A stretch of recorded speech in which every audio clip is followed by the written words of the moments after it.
Islands. Hear me now. If I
united as a nation, blessed from above, strong to have made it this far,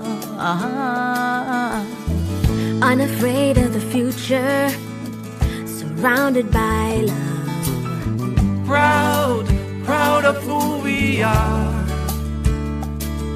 These fields and the hills beyond recall, they lift us up and never let us fall. We write on the pages of history,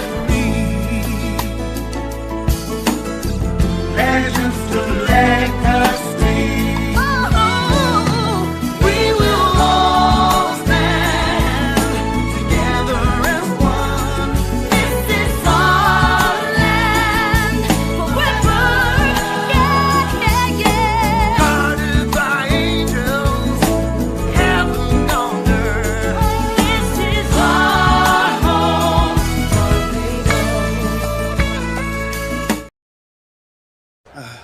What time is this bus supposed to come?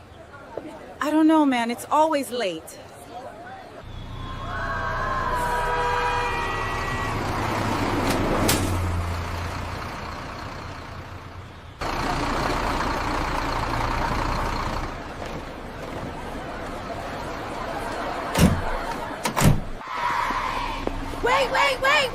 Wait! Seats are moving, one DLP. Seats are moving, seats are moving, seats are moving.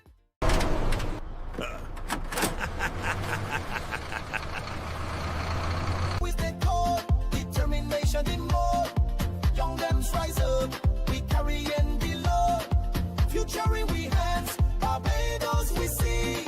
Seats and moving, jump on the DLP. Seats and moving, yeah we push the bus.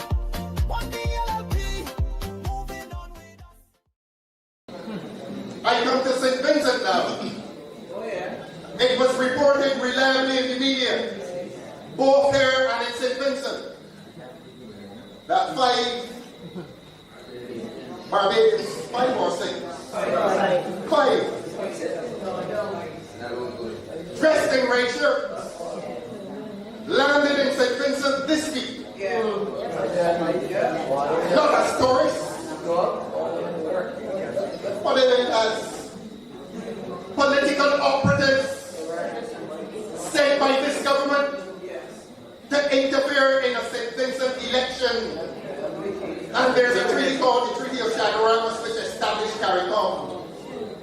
And one of the guiding principles of the Treaty of Chaguaramas is that one country must not interfere in the internal affairs of another country. And what those 5 are doing represents a grievous breach of the Treaty of Chaguaramas. They have no right there.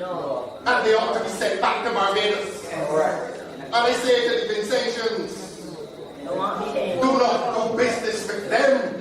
They are trespassers on St. Vincent soil tonight. They have no right being there. They want me dead.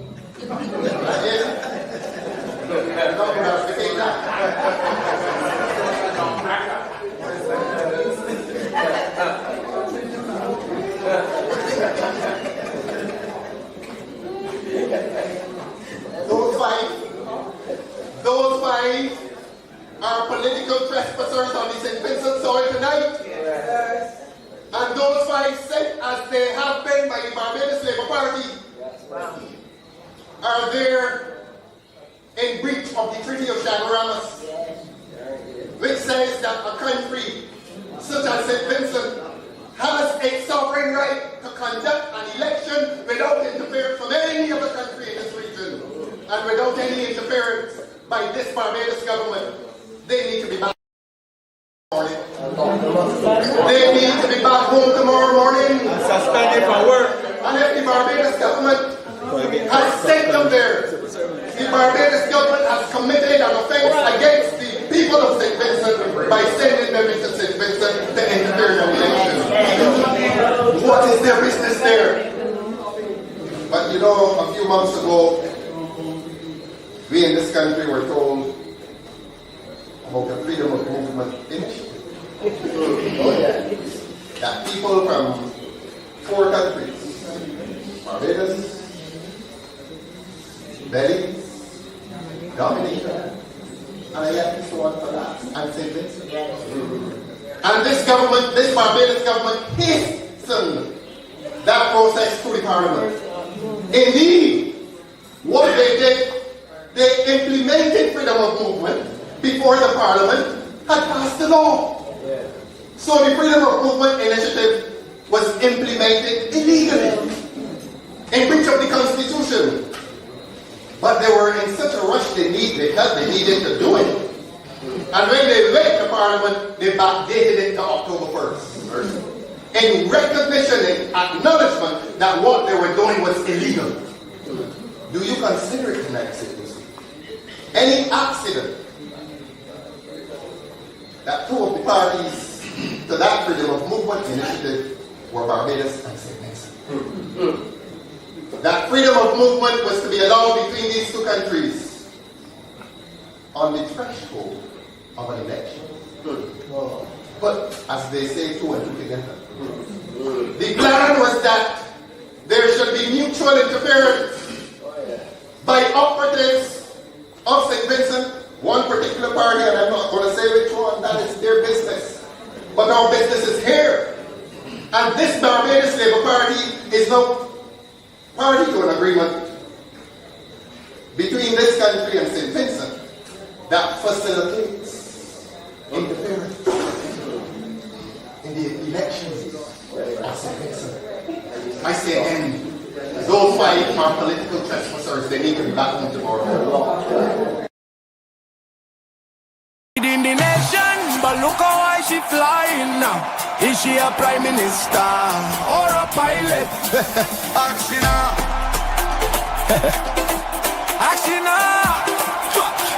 hey, is she a prime minister or pilot? Every week an next flight in the docket. Hostess or conquer who could tell? Barbados come crew not doing well. Borrow and fly, fly and borrow. Tax the people, cry tomorrow. Plane take off, nothing drop down, not a cent touching the ground. Fly over government, hey. Fly and gone again. So big body people strain. We catching heat, they catching plane. Fly over government, hey. No landing in the rain.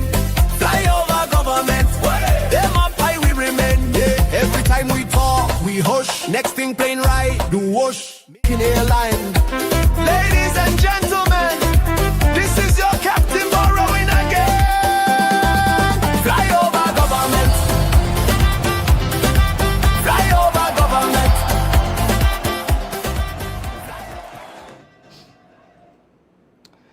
Good night, Barbados, and welcome to DLP TV.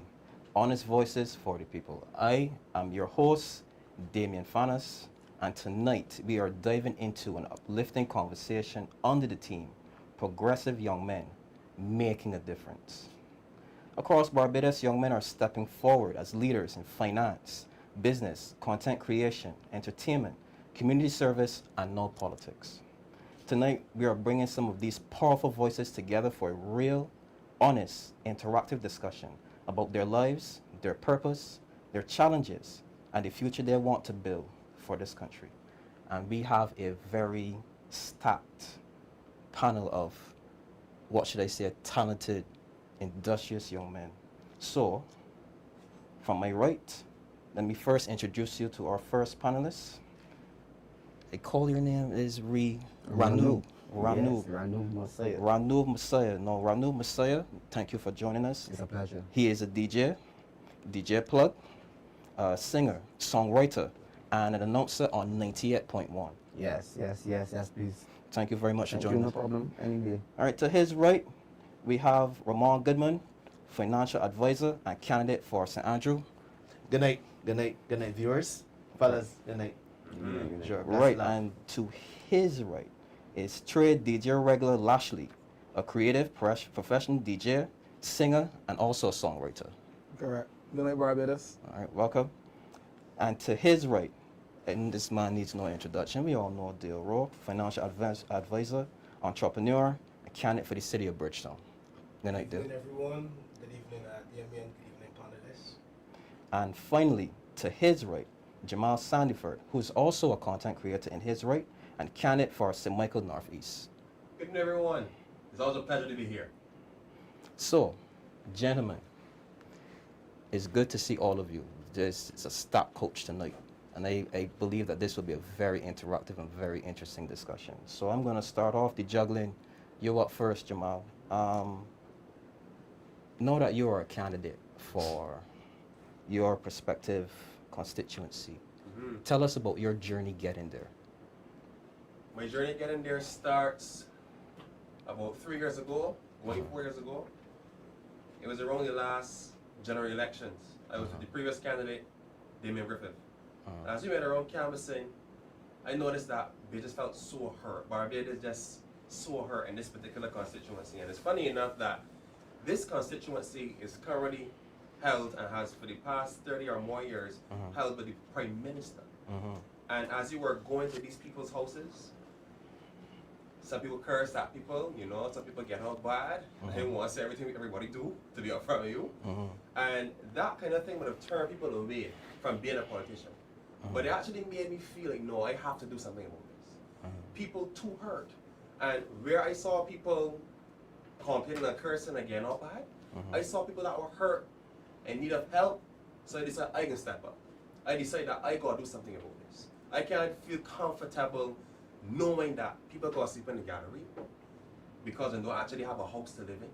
I can't feel comfortable knowing that some people don't have work, especially after government was changed. There's so many different reasons I could say that I got into this, but those things keep me going. To know that I have to solve a problem for so many people that they can't solve. And that's what kind of got me into politics. Mr. Rowe, same question at you. I want to know, tell me about your journey coming to not become the candidate for the city of Bridgetown. That journey started when I was at the Barbados Youth Service. And in that period, I would have met Dr. Esther by school. I met Stephen Lashley, and I also met Mr. Ronald Jones. And as a young teenager, you know, you were looking for a career path, and something about, you know, those elders at that time, you know, made me, you know, wanted to be a part of politics.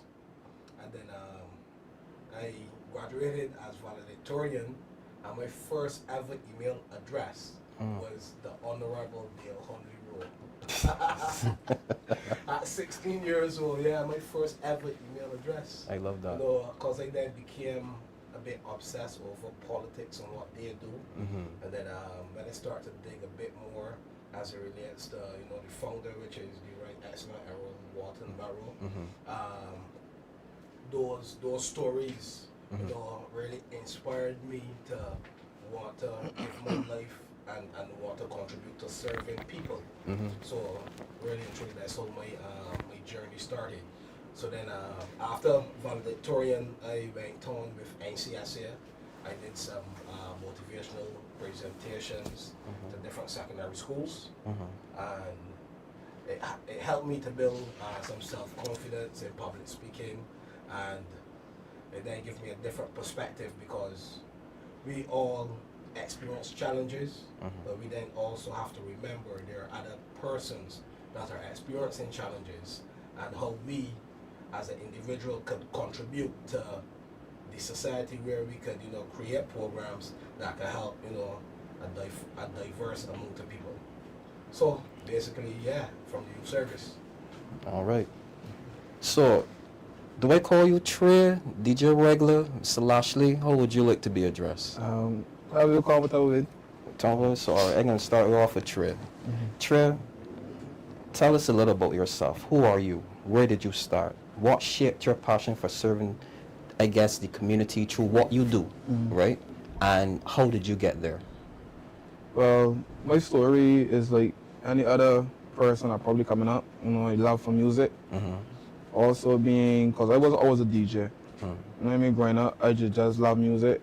I used to play steel pan, used to play keyboard, drums, different instruments. But it's only when I decided that, well, I had different options. Because I was never a DJ, I was just an artist. No problem. I started out doing a little joke. Nowadays social media is basically a path to certain fame. I was not, but I wasn't looking for the fame. Like I said, it was just a joke. So my song hangs where it got DJ Regular. I don't know if you ever heard of the Regular. Yeah. Right. Yeah. So just a joke, and people that like it, and I think it got pushed far from there. So got my story from last time producer showed me. When told from there, they were how to do. It had other people that was looking up to me. So I was telling them, well, I'm not really an entertainer. I'm not really a singer. But if you want help, you can show me. I got no problem with that. I had a lot of responses. The youngsters or people that done sing, that want to record sing with me or that want me help push out something, no problem. Because I'm all about helping. You know what I mean? Because I know for sure nowadays, as an entertainer, it's real hard to get out there. And it comes to certain things, because nowadays they just loving a lot of nonsense. Singing, whatever the case may be. But the nonsense might get you a certain part, but otherwise, you just gotta perfect it. But me as a DJ, like I said, I always love music. That never stopped me. Rather no genre, you ain't got a genre, and this is what I do. I love all genres, and I believe for sure I got more there to learn. And me DJing, I come across groups, other people like DJ Plug, you know what I mean? Man, that for sure that was can't really say under me, because you know what I mean? He ain't under me, he playing same level, basically speaking. Understood. But growing up as an entertainer, whatever similar journey had little stumbles, but it never stopped me from striving. So honestly speaking, from the bottom of my heart, I love DJing. I love all things music, and if it is that anybody looking to, want to be an entertainer, just follow certain steps, be patient. It's all about patience. And everything that you do will be successful where it will get the following that you will tell yourself, well, I can do this song here for sure. If I do this one song or if I do this one booking, then you can get 1,000 more. You gotta be patient, because then every time, you know what I mean? It's because, it'll be real, you ain't gonna always be hot today, as in famous, whatever. If you're looking for fame, but you gotta do certain things for that.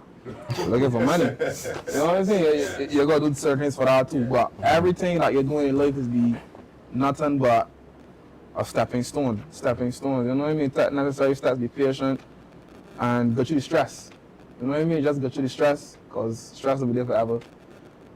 And that's basically me as an entertainer. That's how we get the alias name, DJ Regular. DJ Regular. That was something, you know what I mean? Yeah, Come across a lot of people that help me. People that ain't help me, they will still help them there too. You know what I mean? Always. Yeah. I would have come across, I think, you would have done a couple promotional CDs. You do promotional CDs. Correct. Right? I would have seen a couple of them on YouTube and actually listened to them. And personally, I didn't even know it was on YouTube. Yeah. So somebody actually looking at me and literally like recording like a whole promotion that I did probably a year or two ago and posting it on YouTube. So that means that somebody actually liked my craft. You know what I mean? And I love that because that's more following for me. Well, I could tell you what really jumped out to me when I was listening to the promotional CD. You was playing that the music between the 2010s. You know, when Cartel was black. That was my niche right there for when I was listening to dub, you know, and I ain't really into the way the genre problem with the public. Yeah, because it's very easy things, you know what I mean? But honestly, like I said, we as entertainers and influencers, we just let the medical happy. Let me give the crowd what I want. And push for our friend there is sometimes just it's fine to have music we're buying now, but it always got some moments like a still make people to buy. Yeah. And I accustomed to I was more into the rhythm, like, you know, you produce a rhythm, you get 6 and 7 artists to just come and jump on it. That was my stuff. I used to collect rhythms back in the day until my hard drive failed me twice. Like, and then I had like 10 gigs of music, and all gone. Get back there, all gone. But such is life. So moving on to this guy here, Mr. Ramon Goodman. Yes, sir. Same question at you. Tell us about your journey, not only as becoming a financial advisor, but now becoming the candidate of St. Andrew.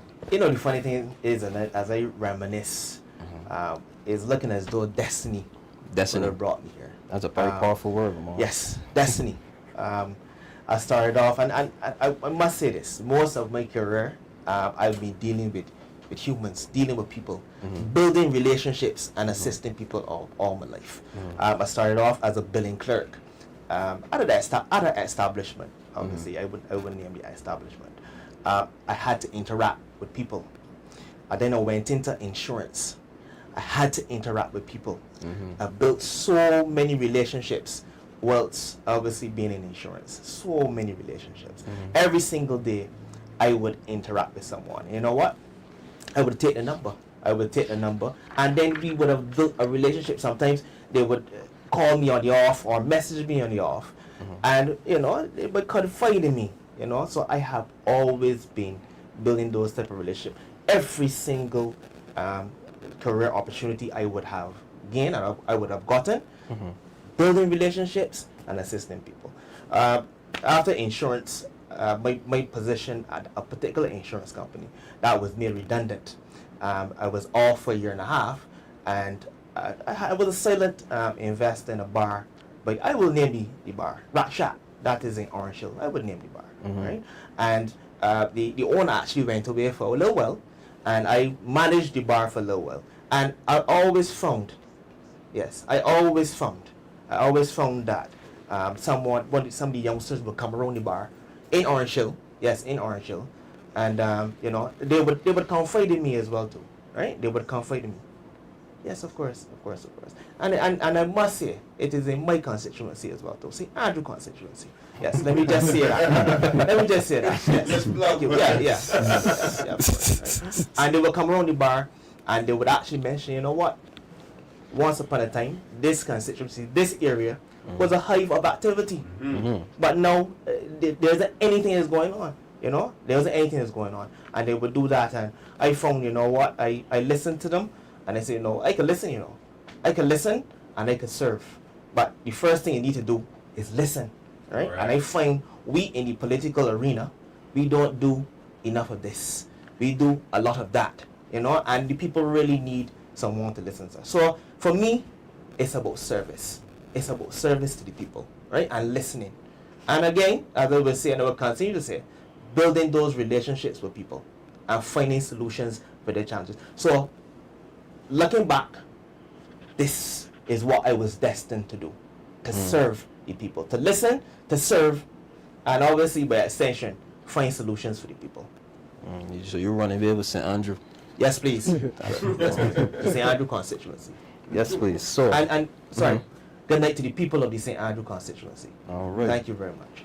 All right. So, Renub, tell us about your passion and for what you do and how you got there. Your journey. Well, first of all, just like me, or regular, or any other DJ, it started with the noise in the neighborhood. You know, disturbing neighbors with the noise, loud music, but not let me take you back so far, but it's all love. Music, I just love music. It started when I was younger, back in school, listening to my dad VHS tapes, used to rhyme, so that's where the artist part of me came in, and where I used to like to write the music, freestyle on YouTube beats, and then it mixed into the DJ world, you know, where I met Regular, and Regular helped me out with certain, you know, aspects of what to do on this and that, so music is a love. I actually like doing music, and it's calm. Music actually calms the body sometimes. It does. Yeah, it does. So, It does. I agree with you there. I may be young, but I know a lot about music. You understand? So yes, I do like music, and once I hear my name, music attached to it. You said young. Might tell me how young it is? 21. Nah, yeah. I'm gonna see youngest in the world. You understand? But yeah, but like music has got me good. Music keep me going. So when I was younger, I had a little dope. So don't get me wrong, everybody's got some dope sometimes. But I can't let that pull me right down. So whenever, so I just tell myself, man, plug, swallow that boy, shut that one side, and aim so. Just keep your head so, and that's exactly what I do. And it actually got me for a 21-year-old right now. I'm working at doing radio as a radio announcer for CBC 98.1. You know, and my guy Regular is Regular right through. Anyway, you see me, you see Regular, so yeah, you all mine. And other than that, I like everybody that support it. Everybody that supports me, everybody that supports the music industry in Barbados. Because right now, the music industry in Barbados sometimes just get overlooked. And not everybody does really acknowledge how hard the artists and DJs and entertainment business in Barbados usually be. So we're trying to push so that we could get out there as, you know, a community, and Barbados is one. So that's what I want to do as a young entertainer coming up. Cause I may say I still got time, but nobody really never got time, if you understand. So do it one time and get over it. Don't doubt myself. I used to doubt myself a lot. I was so, and I ashamed to so. Understand? But no, yeah, man, I gotta keep my head up and keep focused. Sure. Got to do it. Got to be one of the youngest to do it, and just keep going up and going up and going up the ladder. And keep it sweet and nice. Keep it sweet and nice. Yes. That's enough. That is it. You understand? So it's all about music. I like music, but that's all this dream, eat, think about, get up on the morning music. We call Regular. Listen to this beat here, boy. Sing beer junk in Regular ears. Regular call me, say, man, plug. You ain't gonna be doing right time record that, man. Just make sport. Record it. You never know it, man. It'll be a big hit. Correct. Me and Regular got song work with other artists like Lava from Trinidad, Jockey from Barbados, Father Phillips from Barbados. I can keep the list going on, but I don't want to bore you, the audience, you understand? But yeah, so you already know what it is. Never know until you actually get up and do it. So 100%. you understand? So wants to hear me is music. Everything's music. Yes, man. Sorry, I just want chime in here a little bit. I want to big up Jaguar the champ. Yeah, he's from the St. Andrew constituency. Big up yourself, Jaguar the champ. Big up yourself. Yeah, big up Jaguar. Big up Jaguar. Jaguar actually gave me one of the biggest songs of my career. I'm not gonna lie. Jaguar called me one day and was like, plug, I want to hop on this song. I tell myself, man, I can just do one verse. Jaguar give me all 3 verses, and I tell myself, cheap, like, what you can do here, no? And then me got the first time singing on a big tune with a big artist like either of them, so I got to show, pressure, but pressure ain't verses, like, that's wrong, you know what I mean? So, you understand? That's so, what I'm talking about. Listen, you want a ball boss. You understand? You want a ball boss. Mr. P-Ping. P-Ping, Yes, please. But yeah, that's it. That's it with me. That's it. Yeah.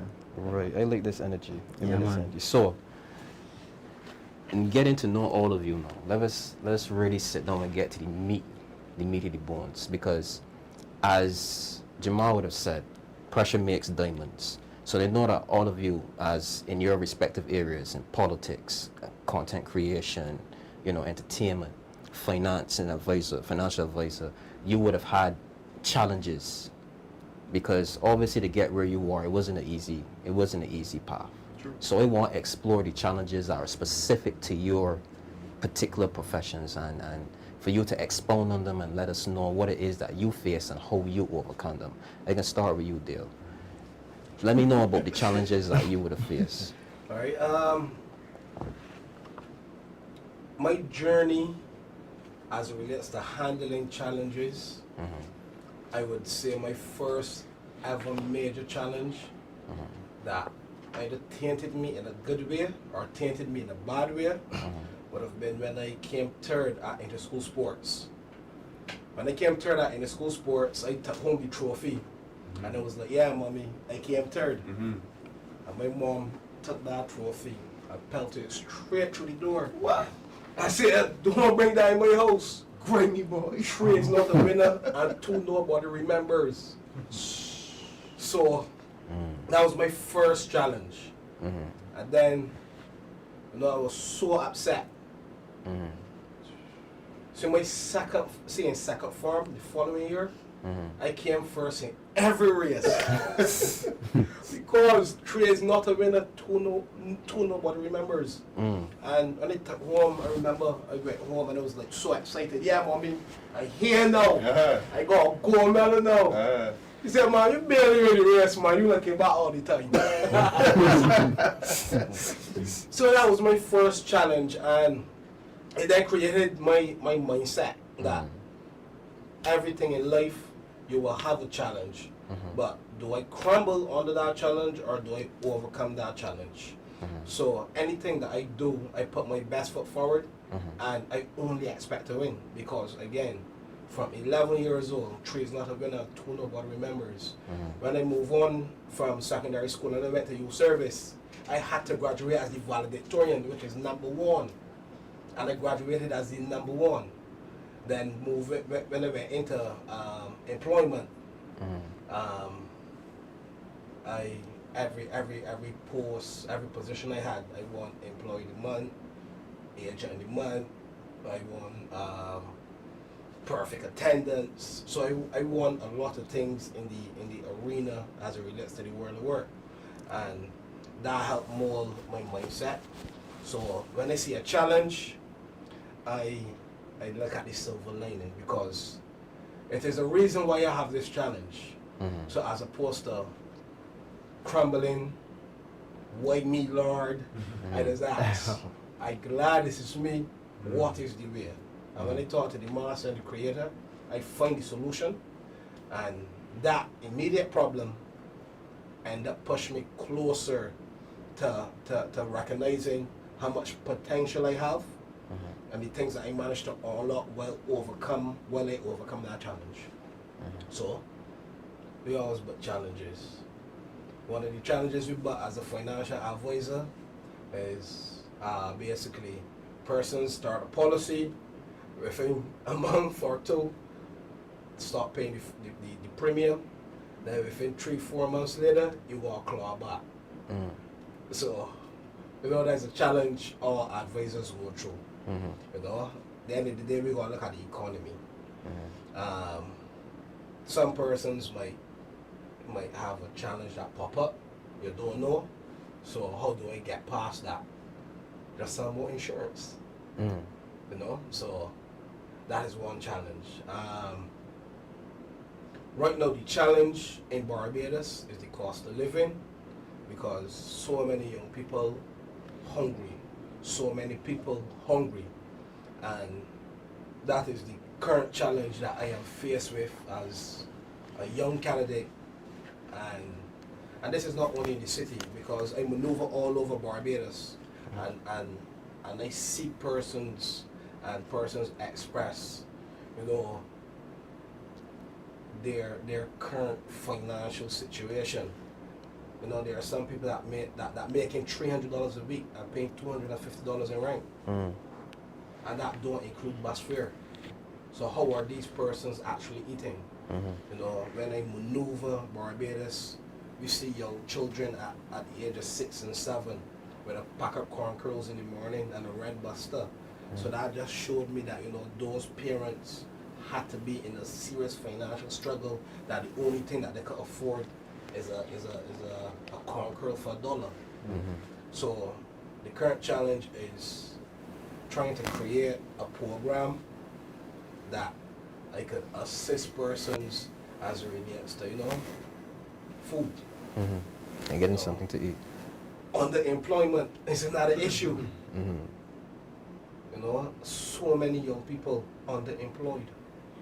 So many young people unemployed. You know, one of my biggest concerns would be the school system as it relates to expulsion. When we expel these young boys, where are we sending them? We need to stop. You know, I would advocate stop the expulsion. Don't expel them and let them be at home. You know, put them in a different, you know, institution that can help those needs. Like a safety net that when they finish school, they will just... Correct, because when we put those young boys out there, we're putting them out there to only do harm to our community. So I want to shift gears. I want to come to Jamal. In regards to the challenges, you heard Dale speak about the challenges that young people are facing now when they actually when they come out of school, because we fail 60% of our young people coming out of the secondary school system. Now, you might not have experienced that, but I want you to speak specifically to your challenges that you would have faced on your journey to where you are now, and how do you think that relates to what the young people are facing today? I can start as early as probably 8 years old. For me, I tell people ready, I ain't ashamed to say it no more, but I used to come last in class or second last in class. I used to feel like an accomplishment when I was 8 years old, right? And it's all because of one thing, lack of understanding, you know? A lot of things contributed to it. Some of the teachers probably didn't know how to communicate to me to get me to understand. But eventually, there's always somebody who can communicate with you. One of my lessons teachers, Mr. Francis, well, I call the first name, but Mr. Francis, he gave me a challenge one day because he understood the psychology of me learning. And I'll never forget it, he put $100 bill in my hand. And Ramon, this is important for you. This shop that you want to call in your constituency. He put $100 bill in my hand, and at that time I never hold more than a $5 bill, you know. And he asked me to do the math, right? And they had a huge issue with math at the time. And he put that $100 bill in my hand and explained it to me that this money now has value, and that if I don't get back the right money now, he get me in trouble. But where I start thinking, I start getting an urgency. I start realizing that, you know what, this means something. This is just like numbers on paper anymore. This is tangible. This means something. This has value. And that actually helped me to calculate going to Miss Trudy's shop. So we call that Big Legs Bar. So I went there and I bought some groceries for him based off the list he given, the prices given. I conducted the analysis to find out what the sum would be, and I calculated the sum and I got the answer. And that was the day now that I learned to take math serious. That was the thing that helped me to say, you know what, math actually does mean something. These cents and dollars do correlate with something. And ever since then, became most improved student in St. Silas Primary School, went to Coercion Parry, went to Barbados Education and Training Board, another set of challenges there again, a lot of information, a lot of practical assessment being done, and with the right guidance, I made it to World Skills Barbados. Graduated from Barbados Education and Training Board as a valedictorian. It was not easy. I'm not going to lie to you. Had a lot of challenges. I won't say all of that, but that just says that people think the school system is perfect. Just send them to school and they will just come out proper. But school is about building identity. You learn a lot about the world, where you fit into the world through school. And I will say this once again, school is not perfect. School is not designed that everybody's going to come out A-class student.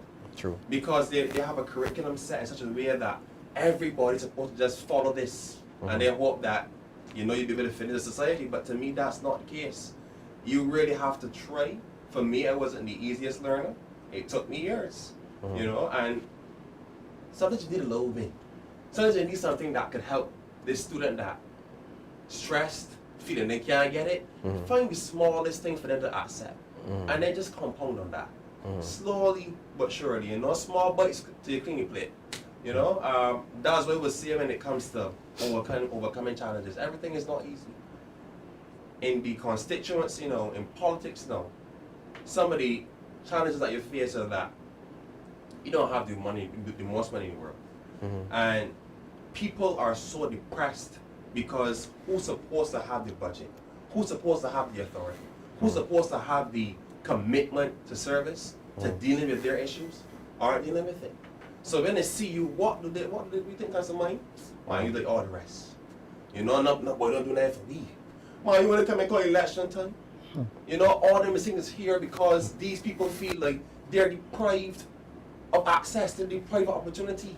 And that the only time a politician comes around is that when I'm gonna take advantage of them, $400 or $500 for a vote, $400 $300 for a vote. You know, let me put it clear, I don't operate that in any way. What I am now, based on all the things I have overcome through the years, is a problem solver. I look at the way that things are and I start thinking, how can we begin to solve this? What has failed in the past? What can we now start to implement to go in the right direction? That is me. I'm a problem solver, and I would say that all the challenges I overcome in the past and the foreseeable ones coming keep me in that state of mind, right? So for me in politics, as I said before, you got people sleeping in galleries in the constituency. You got, when schools start back, people put in the front road. I said people to me, young children, young individuals, 10 years old on the front road, selling bottled waters to gain money for uniforms and school supplies. You know, and that's just two of the things I would state. We got bigger challenges, you know, like the floodings that happens in the constituency. You know, like the drains that will never get cleaned for the past 30 years. You know, and floodings every time the rain, we get enough rainfall, floodings happen when folk fail. So much so that some roads are deemed impassable. Cars have to turn around, back direction, for a different route, reroute to get back to the location you're trying to reach. So for me, you'll never find a shortage of challenges, but you're always finding a shortage of solutions. And that's why I pride myself as an upcoming politician to serve this community, to try and aid this country. You know, and that's what I would say about how we handle challenges and how challenges shape me. Okay. Regular, coming to you. Successful DJ, no doubt, because I've heard of you. And if I've heard of you, then you've got to be successful. So I know that the journey to that success probably wasn't easy.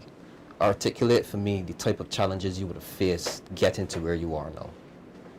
Well, honestly, as a DJ, you would do, obviously not art. As a DJ, no, you would do a lot of things.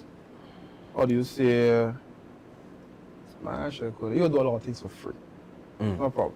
A lot of gigs. A lot of gigs to build your reputation. And this for everybody that know about the entertainment life, regardless of what they're doing. Because all entertainment, rather if it's singing, DJing, influencer, promoter, whatever, all is entertainment.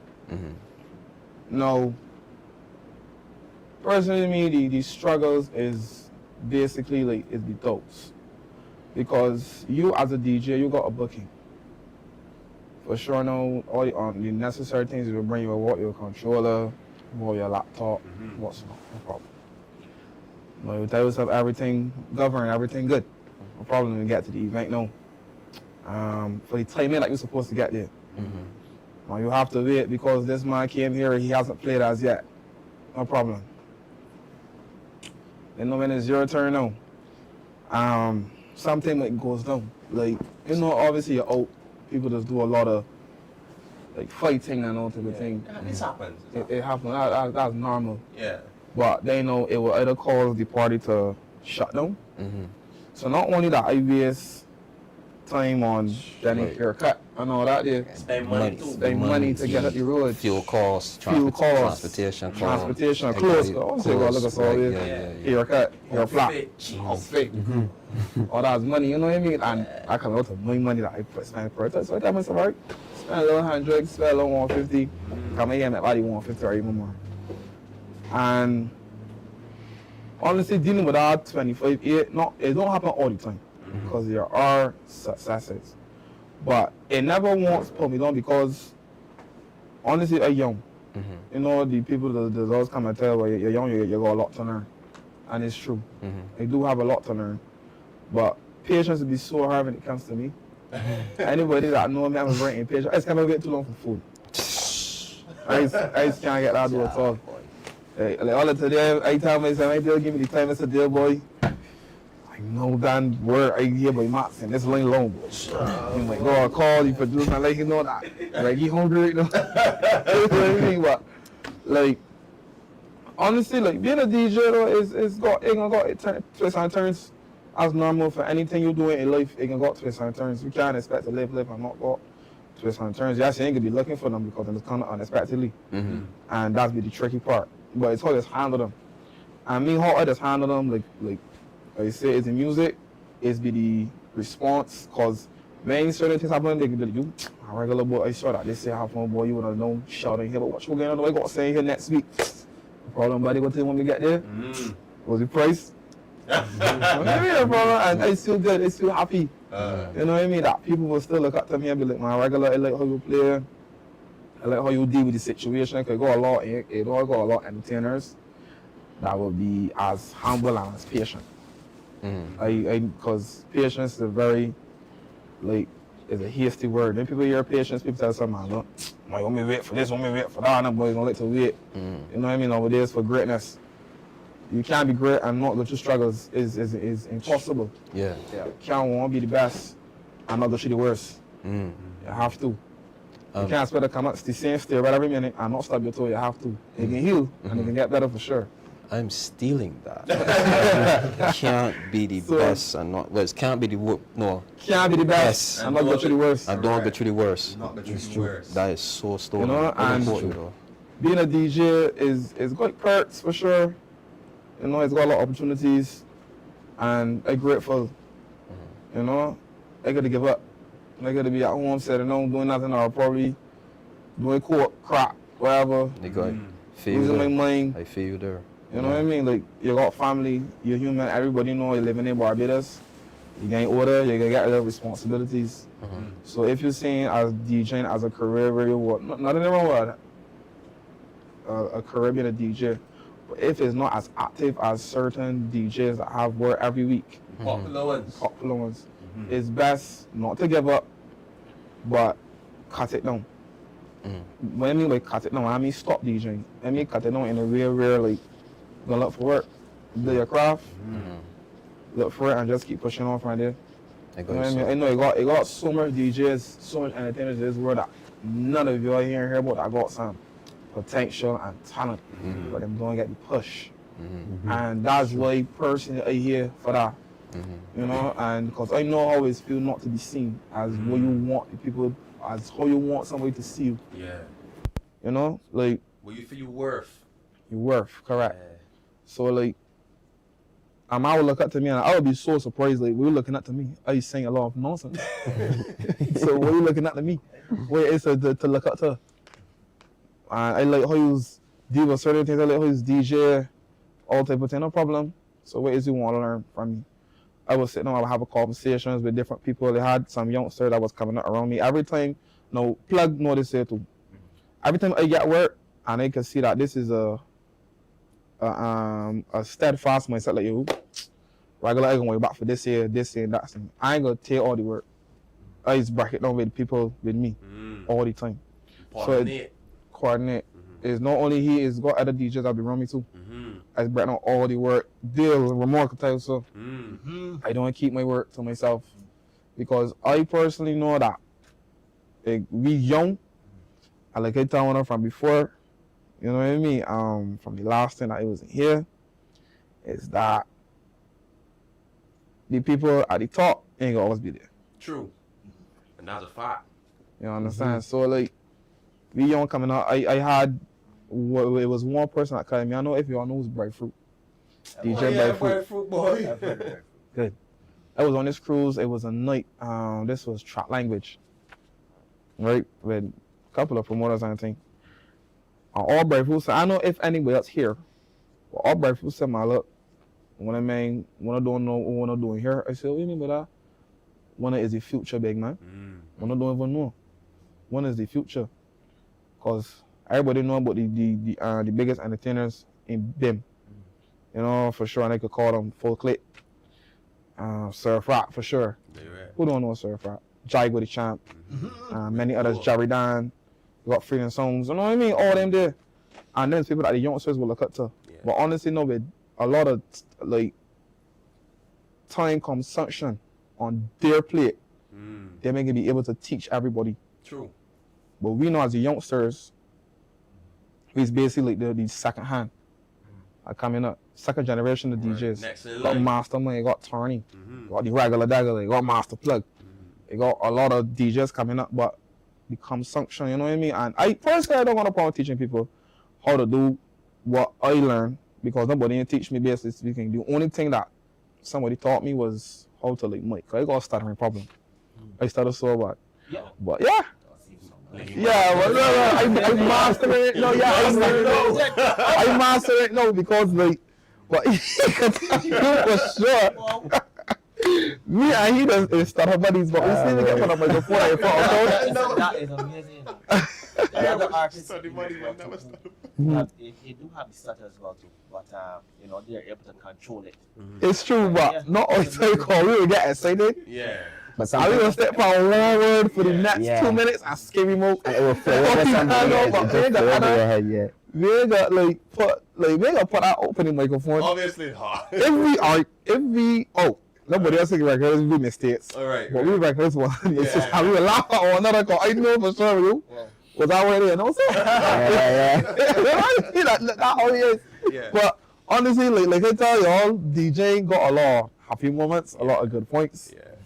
And building, yes, you're gonna have struggles, you're gonna got stress, but never ever give up, because the biggest people of today was the smallest people from before. Correct. It's true. I can use that every time I go out. That's my motto at this point. That's what's keep me going. You got a strong model too. I go keep it. Even my father, everybody in my family love music. They may not know how to play, but their minds have a whole a more older generation of music more than I know. So the time points I have above them is that I know new music now. Correct. But them know the music from before, so I can be like, well, daddy, it's running in here, what are they trying to see? You know what I mean? Daddy be like, oh, this here, look, it's a big cartel here, big man, play that out, brother. I tell you, he's talking to me like, it's a like me, he's buddies, you know what I mean? And I love that. My mother, the same, my sister, my brothers, all of them is give me a lot of things to push, because for sure, you can't expect to build a house and don't got a strong foundation. That's it. And that's family. So if your family agree with what you're doing, because my family could tell me straight, well, look, you could be a lawyer, you could be this, you could be that, no problem. You know, as 8 years old, 7 years old, your parents are going to control your life. Yeah. They want the best for you. 100%. But if you got the mindset where like, I would love to do this, right? But right now, I just feel like doing this. No problem. You as a parent, you got 2 options. You push it, or you don't push it. Correct. But my advice is to push it, because you never know where it can end up. Correct. At all. So let's allow me to jump in here. You remember you mentioned the pioneers, the people who would have come before you, right? And you know what it takes to get to their position? Patience. Correct. Patience. Nothing but patience. You mentioned before, obviously, you know, your patience on the low, but it's going to take patience. And for all the viewers, the young viewers up there, patience is extremely important. No doubt about it. Your time gonna come, man. It's so Your true. time gonna come. No doubt about it. Plug, I want you to tap on to what Renub was saying. Well, So seeing that you guys in the same field and stuff, were his challenges similar to yours, or? to be honest, yeah. And as Regular said, sometimes patience is the best key, because, okay, the same thing he just explained. There's the other folks that was doing this, must be longer than I was even on the face of this earth. And same thing regular said and explained. They have some promoters that because we may be young, that doesn't mean that we're not experienced. So we may go to a booking there, an event there, and just because we know small, we are coming to them, they may tell yourself, man, when I come and play good, man, your favorite word they may say, check me tomorrow. I show you next week. You show the top, man. You do good, show your thing. And then like something just because you're young, that don't mean that, Like that. You understand? I'll call it. One thing you hear that to us, or you hear that, I can show it tomorrow. That tomorrow again. I want to hear that something. You understand? So like, it's a case where sometimes you got to be patience and be consistent, because as regular said, it's like a levels to it. So it got the older folks and then the new generation coming up. You can't want to be sit down and sit back and expect everything to get handed to you. You gotta go there and you gotta work for it. As regular said, look for another job. Invest in your craft. Invest in your equipment. Even if you ain't getting enough bookings, you got social media. Social media is a platform where everybody's beyond every day. Put up the phone there, do a little video with your DJ, you never know who may see it, you never know who in the crowd. Correct. If somebody show you for a small booking at a bar, you never know who in the crowd. 100%. So everybody's want to be like you. I don't want DJ at that bar, I want DJ at the big shows. But how you can get to the big shows if you're starting with the bars? You gotta start somewhere. Gotta start somewhere. Correct. You understand? So he used to be honest regular, he laughing because he know what he used to. He used to get called to do some booking. I had it rough too, you know what I mean? Rough. No, tell me how rough you had it. No, tell me how rough you had it. I can tell you, I can laugh now because like, it's experience and stuff, right? But I had it cool. Like, again, I had a pay. Remember he's only 21. So at teenage thing, I had to pay a little taxing fare to go to a booking. And by the time I done DJ for 4 or 5 hours, then when I get booked for 1 hour, get paid DJ for 4 or 5 hours. Time come, I ain't seeing the promoter. You understand? He duck you. Alright, then everybody will come. Duck you, boy. Sorry, right? But it's funny now, right? Because it's like, I went through these things, but at the end of the day, I can't call them a loss, I will call them lessons. Correct. Because it can't happen now. And it shaped you understand? And it shaped me now to correct. So, regular laughing at me right now, right? Because he's really struggling and he done all we went through already, right? So, like, as I say, the music now, it comes from home. Everything is come from home. As people say something, people blame parents sometimes because of what the children do now. But sometimes you can't always blame the parents. Because at the end of the day, everybody got their own money. You know what's right from wrong. You understand? Correct. You know what's right from wrong. So, but my father the same thing. My father used to talk to me like me. He was in class 3 together. Well, when I You understand? We got a good connection. Yeah, my father would sit on me and talk to me straight and let me know what's this. So, that's the other day my father want me to carry studio.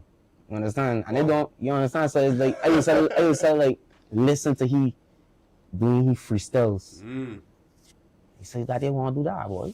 I want to do that. And one thing I could say is my father and mother never doubted what I wanted to do. And I started DJing in my father's bedroom on a desktop with a mouse and a computer mic. Doing promos. I never had no turntable, no mic. I used to use the computer mic with the camera and hold it to my mouth. I click mute. When I want to talk, I on mute. You don't understand? And nobody would never know that is what you're using. Skill, so that's how you start. I know you on CBC. Correct. You understand? So that happened, regular laughing, right? Listen, I come with some of the games too. It's funny, right? Because it's like, yo, like, how you start with you? It's true. And then like how we really get public noise like in COVID, back in COVID-19 quarantine time. I had the Facebook lives. Oh yes. And don't get me wrong, I was nervous because I never played for nobody else other than my father. You understand? So I was like, let me see how this can go on. I used to get called bedroom DJ. The boy didn't tell me, man, play the best stop DJing, can't look for sound worry about here doing beer foolishness. You know, I hear a lot, you understand? But I ain't getting into detail. Understandable. Right. So start before everything time quarantine everybody on Facebook Live. Obviously nobody really got nothing to do. It's true. I just tell myself, let me give it a shot. I went live on Facebook. Just start DJing. Over 200, 300 people on this live. And from there, I got good feedback. Good feedback. And it was like, plug, don't let nobody talk you down, boy. You know what I mean? This is what we're going to do. This is what we're going to do. And they push for that, and they push for that, and they push for that. And I'm pushing for that, I meet other people that actually believe in my talent too. You understand? The regular will get regular, he flourish any day. You understand? Cause regular was in this thing before me come out fun regular. You understand? And as he said, you don't keep all your work for yourself. You don't keep all the work for yourself. So we got DJs that are coming too. And let me just switch the topic there a little bit, right? Yes, when I first started out, yeah, I would reach out to pages, people that hold events, you know, some people that is event planners and promoters and stuff, just trying to get myself up there. Even if it is, I would offer my service for free, because I don't mind, you understand? Everything about the money is the exposure for me to get out there, you understand? And I used to get turned down so much. I used to be like, I too small or something, no? You understand? So like, I used to tell myself, it can't be the music, man. But I know that. It definitely ain't the music. You understand? So I used to be like, man, got doubts on giving up because nobody is letting up at all. Give me that chance. You know, you just want that one chance to just show people what's going on. And I tell myself, man, I ain't getting it, but you know what you do, plug? I ain't getting stopped. They right. So with me DJing now, I try to mix the two together. So I like to write music, freestyle there, freestyle here. So with that now, I would do the regular, same thing, regular dagger song. One of the biggest songs in Barbados. Anybody can say so. Before the dope. Without the dope. You understand? So I reach out to regulars, say, man, you gotta do a song. Bear in mind, the song got do the next 2 years, right? That's happened sometimes. But when we do the song, it was a big hit. You understand? And I tell regular, use DJs, we make music. But we just, instead of people telling me no, I ain't bucking you for this, or no, I ain't playing you song here. We can write we own music, sing we own songs, and when we got DJ, we can DJ we and play we own music. Everything, And promote we own music. If you don't want to play, don't worry, I can DJ. Hey, up next, man. So you know what I mean? I can play my music. Same thing for you understand? Correct. Cause listen, anyone know Jaguar, you can't go. I'm not here at Jaguar segment. You can hear nothing but Jaguar songs. Correct. You know what I mean? I sit on listen to Jaguar for 45 minutes straight. How much songs he got? It's true. Self-promotion, that's self-promotion. So instead of depending on people to do your work, do it yourself. As I said, social media is a big platform. You never know who's watching. Somebody outside of the island may be looking at you and never know. And I learned that for myself. As a great equalizer, you know. Right now in this generation, you understand? Right. So right now, ain't no reason to complain. Just focus on yourself. Correct. Keep your head on and know what you want. And once you know what you want, nobody can tell you no. It's true. As regular patience, and remember everybody that was at the top started at the bottom. I can left one piece of information to add on to what you said, right? The only one that can stop you is you. Correct. And once you got, one thing about me, once my loved ones, people that I truly care about, like family, once them believe in me and I believe in myself, the world could be against me. You good. I doing my thing. Regardless, bet who bet me. Bet who bet me. And rate who rate me. You understand? Correct. Bet who bet you. Yeah, man. Argyle. Candidate for St. Peter Jason. Bet who bet you. Bet who bet you, man. Correct is right. So, Ramon, coming to you, don't feel that we forget. We get to go. I definitely know that in the case. So, tell us about your particular challenges coming up to where you find yourself now as a financial advisor. I know candidate for St. Andrew. Yes. Well, firstly, I want to tell all promoters to please pay my creatives. Please.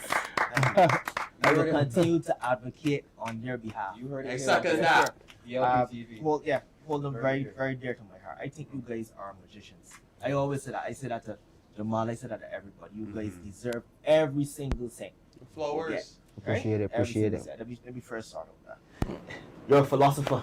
I realize I gave my guy some serious philosophy there. Yeah. So let me just say, I got one for you. The strongest soldier. Yeah, the hardest fighter. Damien. But no, well, my challenges first started out at school. I would say at school, right? Now, I got another one for you. If you fail to prepare for failure. Now, I thought that I could have... Yeah, there we go. I thought that I could have winged an oral exam for Spanish, right? I went into the exam and I put A and O on every English word there is. Well, we knew what the grade was. No. I was ungraded. I did. So I'll give you an example. Hospital law. You know, of course, right? And I remember that. Not even El Hospital. No.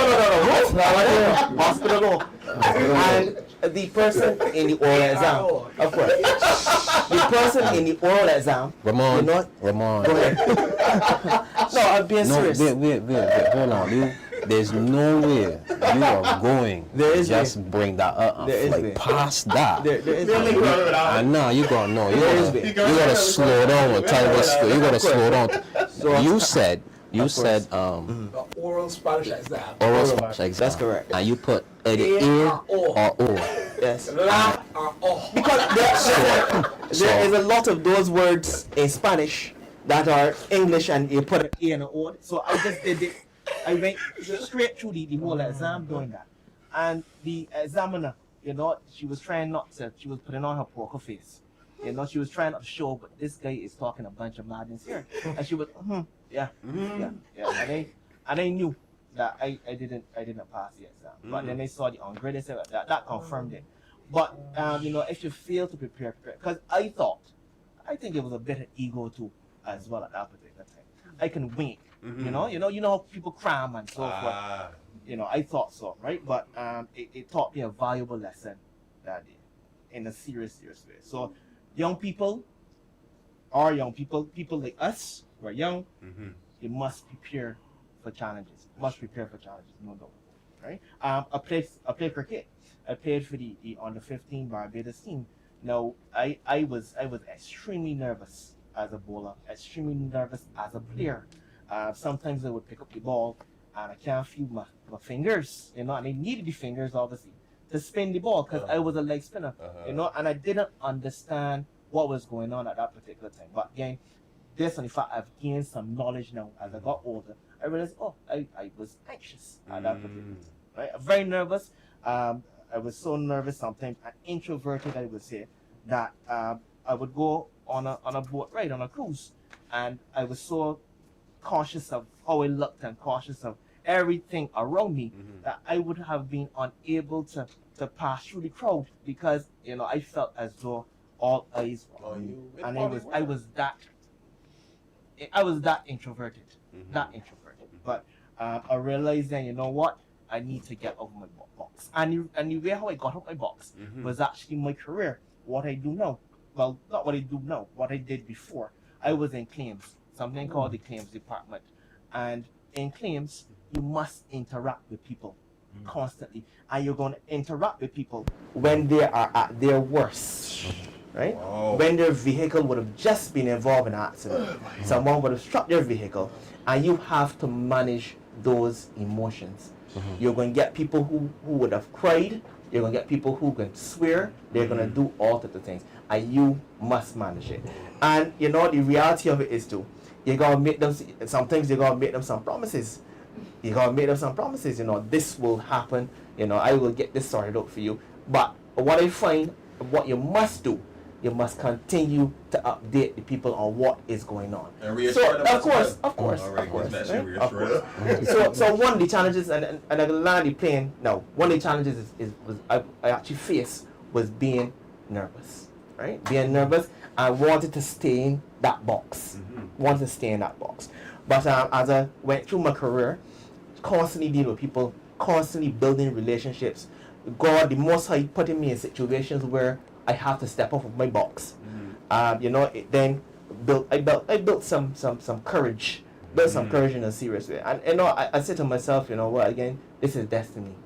This must be destiny, because I am usually very uncomfortable I was very uncomfortable in certain situations, but the Most High kept on putting me in these situations, right? So the insurance industry, I went through the insurance industry. I'm still in the insurance industry, by the way. And one of the things that you will face in the insurance industry, especially the field that I'm in, which is financial advising, you will get a lot of no's. You will get a lot of people saying, no, I'm not interested.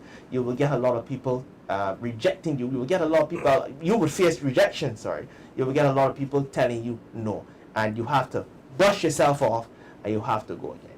So, but in essence as well too, the same time you're getting that, you are going on to other people and you're seeing more people, you're interacting with more people, you're building those relationships with more people, you're assisting more people, because there are people who will come on board as well too, and they will always ask for your financial advice. You too, they don't only ask for financial advice, they ask for life advice. You would find them just messaging you on the off. You're somebody that I can trust, and they would relay certain things to you, right? So again, destiny again, destiny. So my position was made redundant. I think it was in 2000 and I think it was 2020, 21. Sorry, 21, 22. And I was home for a while.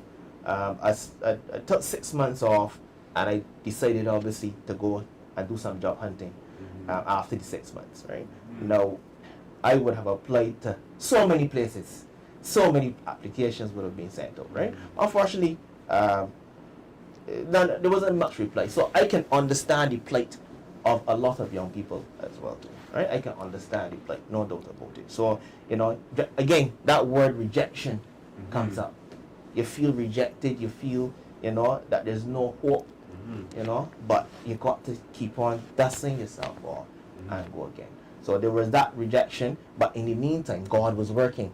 Because in the meantime, I would have been going out and a part of a DJ group called AON Sounds. Big up to AON Sounds, by the way. You were part of Skills and Biggest, yes. You were part of AON Sounds? That's correct, yes. So I was doing a little road management, taking them around and so forth. Again, building relationships and assisting people. Building relationships. I would take them around and so forth, and I'll be at the events. And I'm sure that I would have met you at one of the events. I don't think, there we go. Yeah, he was there with me too. So all this time God working. All this time God. At home, I have some free time. Well, it's not so free, because in my mind, I think, I gotta get back out there. Hustle, right? And get that paper, right? So, but God working, I'll go back to God working, and I'm building those relationships. And, I then took up the little silent investment in the bar. Now, I saw the Rack Shack bar, which is in my constituency, the St. Andrew constituency, the constituency that I love. So, a little silent investment in the bar. And, because I saw the owner of the bar, the other one in the bar, where he came from. He started with a little garden line, because he had a little garden at the front of his house. And he started with, he got a little grill. He would get a little grill, and he would start there. He would do a little food and so forth. He would bring a little bit of drinks and so forth. We went to the line there, and then he continued to build. We continued to build, right? But him more so than me, because at that point in time, I wasn't invested, right? I just saw the progression, and I said, well, we need to have a conversation. Rakim. His name is Rakim, by the way. Big it yourself, Rakim. He's a big one. You forget the boy. You can't, right? And he built and built and built, and until it is what it is now, right? A bar, nice bar. And within that time, he would have gone overseas just for a little while, and I was running the bar. Not knowing head or tail at that point in time how to run a bar. But again, it was out of my comfort zone. So sometimes you need to get out your comfort zone, young people. Let us get out our comfort zone, take a little bit of risk, and there will be fruit. Fruit will bear, no doubt about it, right? So I got out my box again. The Most High would have taken me out of my box. The gentleman went away. Ramon, you don't know anything about bar. The only thing you know about bar is that your father was a barman. That is the only thing you know about bar. So I had to deal with the inventory and so forth and that. But it was a short space of time, but I'm telling you, right, it really put some hair on my chest. And again, outside your zone again, outside your zone. So that's so within that time as well too, the young gentlemen in the area, they would come around the bar, right? They would come around the bar in Orange Hill. And they would confide in me, you know, they would say, you know what, this is what once upon a time Orange Hill used to be a vibe. Used to be a hive of activity. Sure. No, nothing ain't going on. They'll tell me straight, nothing ain't going on. And I would sit down and listen to them and listen to their issues with transportation, you know, transportation. And the reality of it is too, there's a particular time in Orange Hill where transportation is lacking in a serious way. In a serious way. And they would talk to me about it. One gentleman told me, you know what, he works in the hotel industry. And he obviously, there's shifts. So, you know, some nights he can't get home and so forth. I'll be honest with you now. There was a time where I put down my truck. I parked my truck at a particular place in the constituency. I did. And I went to the bus stop, right? And I waited. And I put myself in the shoes, right? Of the people, of course, of the constituents. And I waited by the bus stop. Mind you, the bus stop was painted red. I waited by that red bus stop for nearly an hour and a half, 2 hours. You should have fallen right too. No, never yet. So, you know, I put myself in their shoes. So there are some challenges, but the thing about it again, God would have put me in this position, you know, to obviously have some aspirations to go forward with what I'm about to go forward with. Okay, well, you said that you were going to land the plane, right? So I'm very glad that you land the El Plano on the El Runway. So we have some comments here. From our regular contributors. Maureen Denny, listening to your guests, there is a clear thread running through their comments. Support from mother and father and family. These are the bedrock of building strong, positive citizens.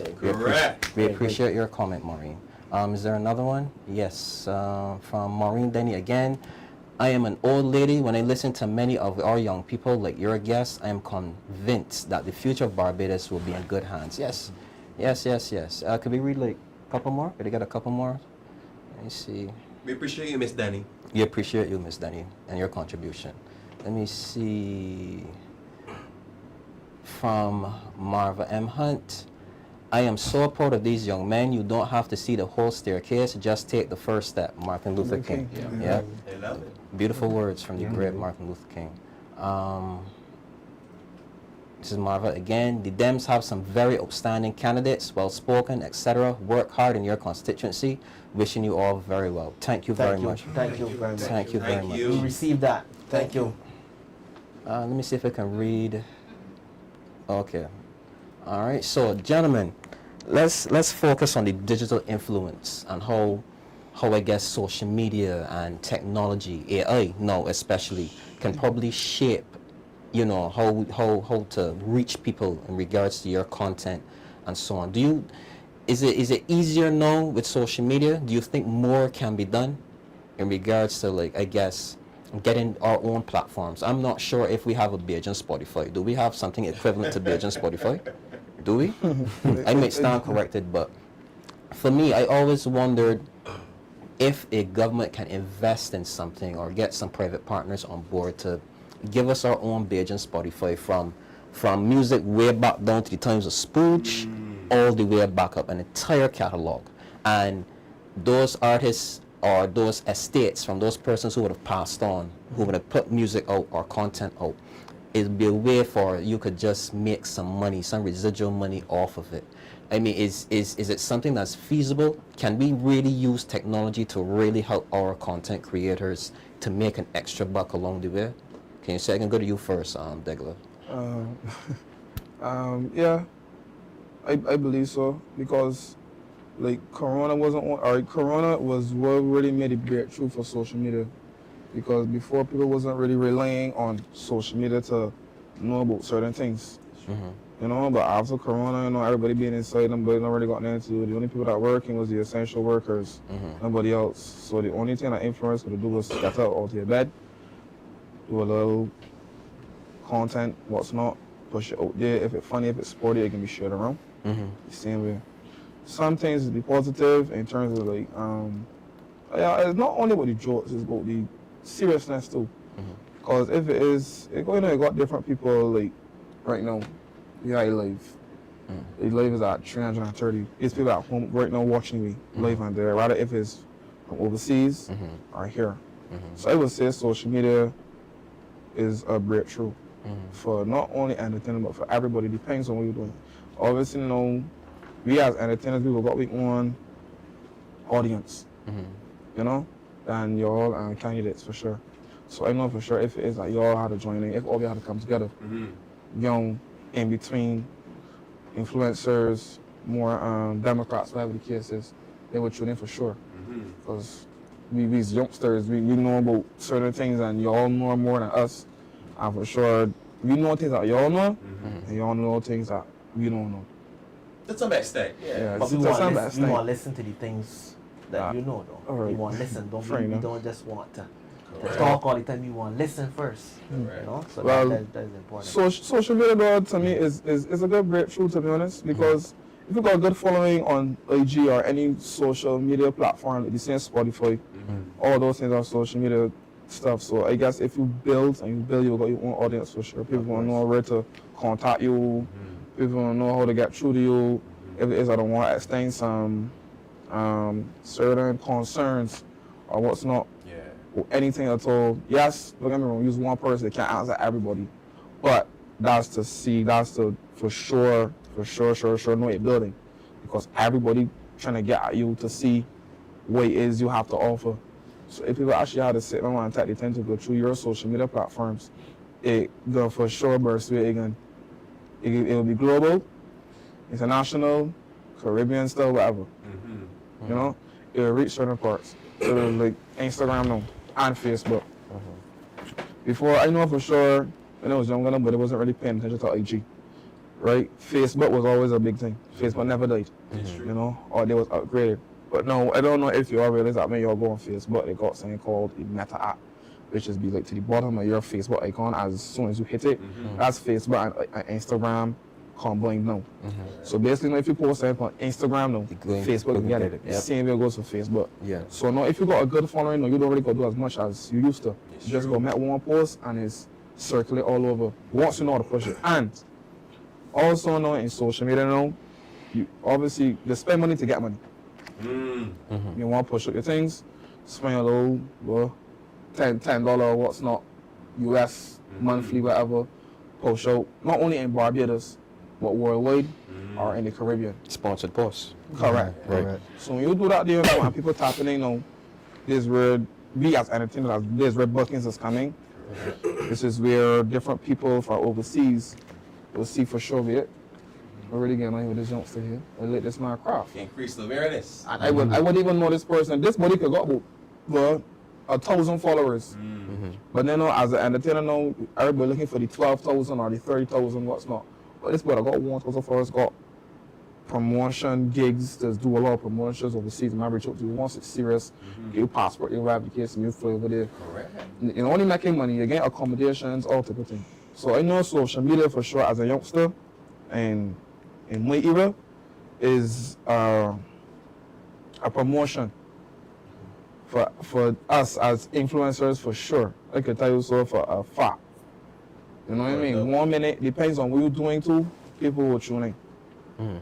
You know, it's not always music, but music for me, no music. Like I said, everybody love music. I used to tell myself music is funny, bro. When you're walking, you know what I mean? It's gonna flow. Out of 4/4 beat. Yeah. You know what I mean? You're walking, whatever you're doing, everything is music. You hear every car is music. You hear every van, promotions. You know what I mean? And these is things done by not only major artists, but entertainers, promoters, and also the people that you love. Because everybody got a favorite, you know? So social media, because When you go for promotions for Apple, it's got podcasts, got Spotify, Apple Music, what's not. People nowadays love the iPhone. It's true. Samsung coming up with the generations. You know what I mean? So for Samsung now, we got Audio Mac, we got Spotify, we got SoundCloud, what's not. But them things for everybody. You know what I mean? And nowadays, people more tuning to the phone or a laptop rather than basically out on the street. Everything is electronic, no digital, like you always say. Correct. So as you get from IG, you will see a brutal crank star. You will see a chief thing. Yeah. Something, whatever it is that y'all are into, you can see on social media. Correct. You know, so if it is that people into be as entertainers, they can look for more, they can explore through the page or the Spotify or the Audio Mac, and that's where the following is beginning is get bigger and bigger and bigger. You might tell yourself that you ain't really doing nothing, but that's something you don't know. It's because you can't tell who looking at you are or you don't know. You know what I mean? So social media for we as entertainers, it can be a little challenging because like I say, it's got to spend money to get a certain way. But it's social media. For sure, social media is a big push. I won't say for only entertainment, but for everybody. For everybody. Everybody. Social media is a big push. You know? I mean, what about monetization of content? You know, In terms of... yeah. Of course, in terms of viewerships and so forth, you would make money and so forth based on the content. And I know a lot of influencers. This would benefit a lot of influencers as well too. To me, well, I know when you're making money, if you're looking to make money off of social media, I haven't done it as yet, but I have did this once or twice just to see what it is. But due to the fact I don't really understand everything when it comes to spending money on social media, because obviously if I spending money on social media, I don't want to know how I can look to get a profit. Yeah, get a return on Correct. investment. I had to read about it, but I haven't really heard nothing about AG. The only promotions I've already heard about AG is this man regular. I want a little video done, you can get this type of money. Because sometimes there's got some people that will come and pay me just to talk about certain things, but the event or what's not. But like I booked for it or I got them to do it. It's just more promotion because I got a big following. You got audience. So, got audience. You know what I'm saying? So the people that then trying to reach out that them like can't reach out, that's where I can step in. You know? So basically not or like TikTok now. TikTok's a big, for sure, that's a big platform. Oh yeah. That's a huge platform. So I would say TikTok will give you money for sure. I'm not really sure about the rest of the social medias. Platforms. Yeah. Because yes, for everything we're showing that money back. Yeah. It's just you want to know what you're doing. Correct. You know? Because I'm looking at diversification of the economy. And one of the ways, and everyone would know this, I'm a big promoter of the orange economy, right? The creatives, you guys, right? And one of the topics or one of the challenges that came up was monetization of content. Right? And a lot of people, a lot of younger people, very interested in it. You know, I see a lot of people overseas, the influencers who make lots of money. Mr. Beast is one. He makes a lot of money. So that is something that can be looked at when the Democrat Liberal Party becomes government for sure. After the next election. I can tell you that because if you go on IG, I follow some of these Instagram couples, Chase and Mello, and they make money. They make money from just putting out funny content, right? And they encourage people to go and to make the content. That's what they say. They will put out a couple of videos and say, well, listen, I made, and this is true, because he said it, I made $50,000 this month from just putting up, and this is us money. This is US money. You get me? This is us money. You know what I mean? So they would encourage young creatives or people who might be, you know, in between two minds. Should I do this because this is a big investment, you know, and to really put out content is not you can really hold on 1 9 to 5. It's true. You know, there's no guarantee. There's no returns. You know, there's no guarantee because if you're going in all, you know, all barrels blazing. Risk. Yeah. Right, but they encourage people to make the content because once you get on the right platforms and you do your monetization, everything like that, you can make money. So Jamal, I come in to you, as you as somebody now who puts out content, right? You know, you big in certain social media spaces where you're cooking and stuff like that. do you see a pathway for young creators in Barbados to like get like a chase and mellow and put out funny content and make money? Is it possible? I can agree with that. It is definitely possible. But first, we need to look at something called infrastructure. And the reason is because, yes, YouTube makes money overseas in far off states like US and onward, in places like Africa. But in little old Barbados, we don't have those infrastructure measurements set up. We are not set up in such a way that anybody could just tap on tomorrow and start making money. I got you. And there's reasons for that. However, that's something that we will look into, as Ramon said, should be elected into government, into office. But yeah, it's something that a lot of young people are interested in, and there is a reason for that. As you know, mentioned, one video, $50,000.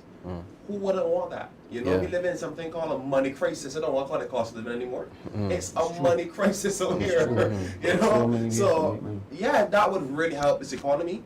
As Ramon just mentioned, diversification is key. Because everybody's not a tradesman.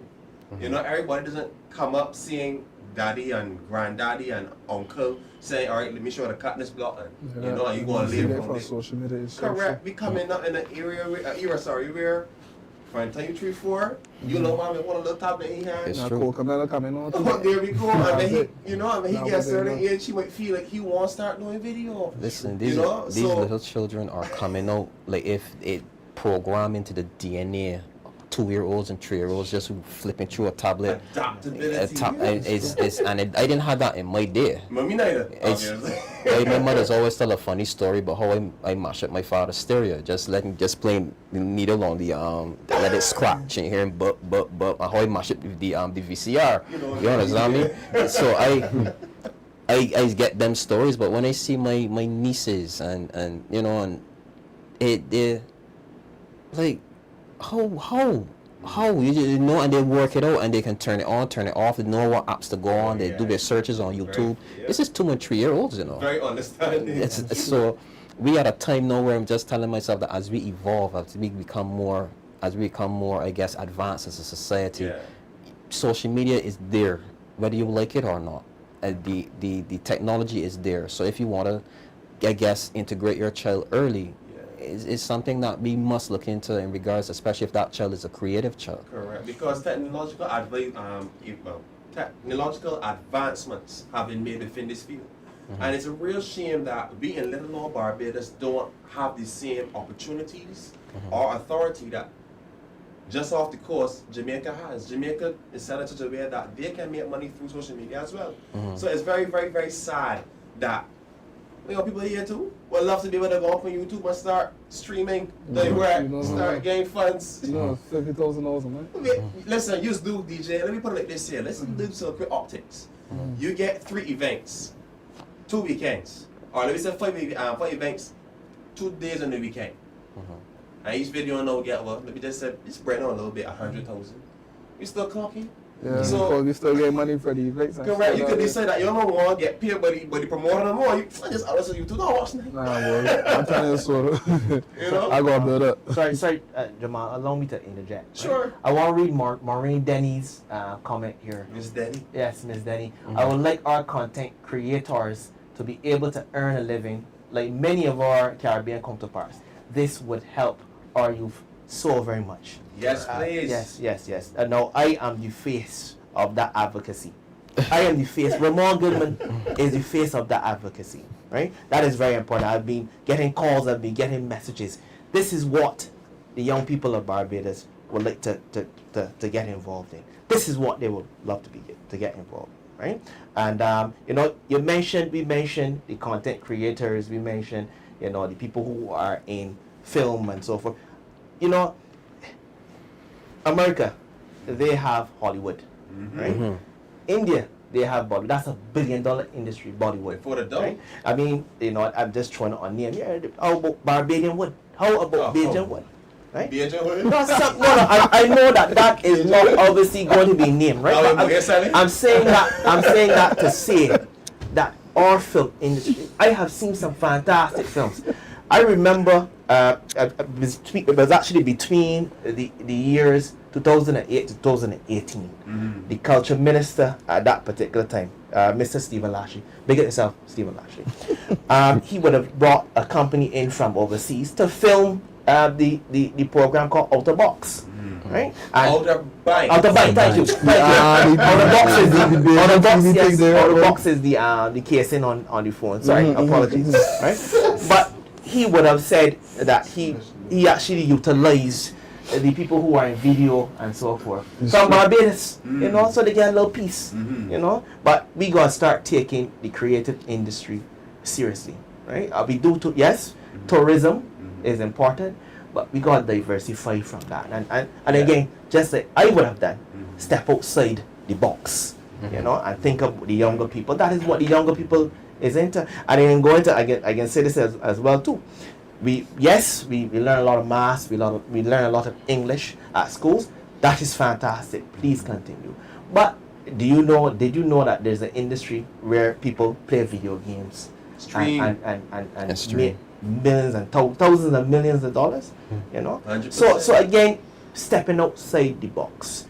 The world is evolving, and we must also look at these things as well too, as a pathway to a young man earn a living, you know, and we as the older people, not we, the older people, right, give them some encouragement, you know, give them some encouragement. I find that, you know, some of the older people, they enjoy living their life vicariously through their offspring, right, their son or their daughter.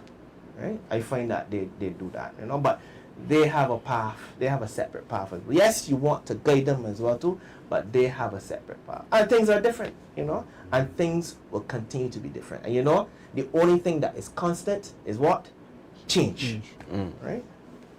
We must embrace change. We shouldn't continue to go back like what some people are actually doing and talk about, you know, 2008. This is 2025. 2025. And the year almost done too. Of course. There we go. And we must continue to move forward and find solutions. 100%. Yes. So I wanna come to you, Dale. So we seem to be in a crisis of our youth, where that they seem to be finding themselves taking part more and more in the underground economy. With the avenue of social media and content creation, right? Is it something that we could steer, you know, some of our youth into that area? And what would your thoughts be on something like that? So as the DLP government, when we take office, Here. you get me? As the youth minister, I would then look at registering Barbados as one of the countries that could make money from YouTube. So I can't blame Barbados Labour Party for not doing it, because they don't know how to do it. You get me? So what we would do as a DLP government, we would go through all of the necessary channels to get our small rock registered, so that all of our young people can create videos, upload them on YouTube, also make money, and then as a result, that can automatically help boost this economy. Right. Because we are in a different era. The era where all young children, they are naturally into this social media, all of these technology gadgets. And the ministers, you get me, the focus for them basically is just borrowing money and doing all other things that are not relevant.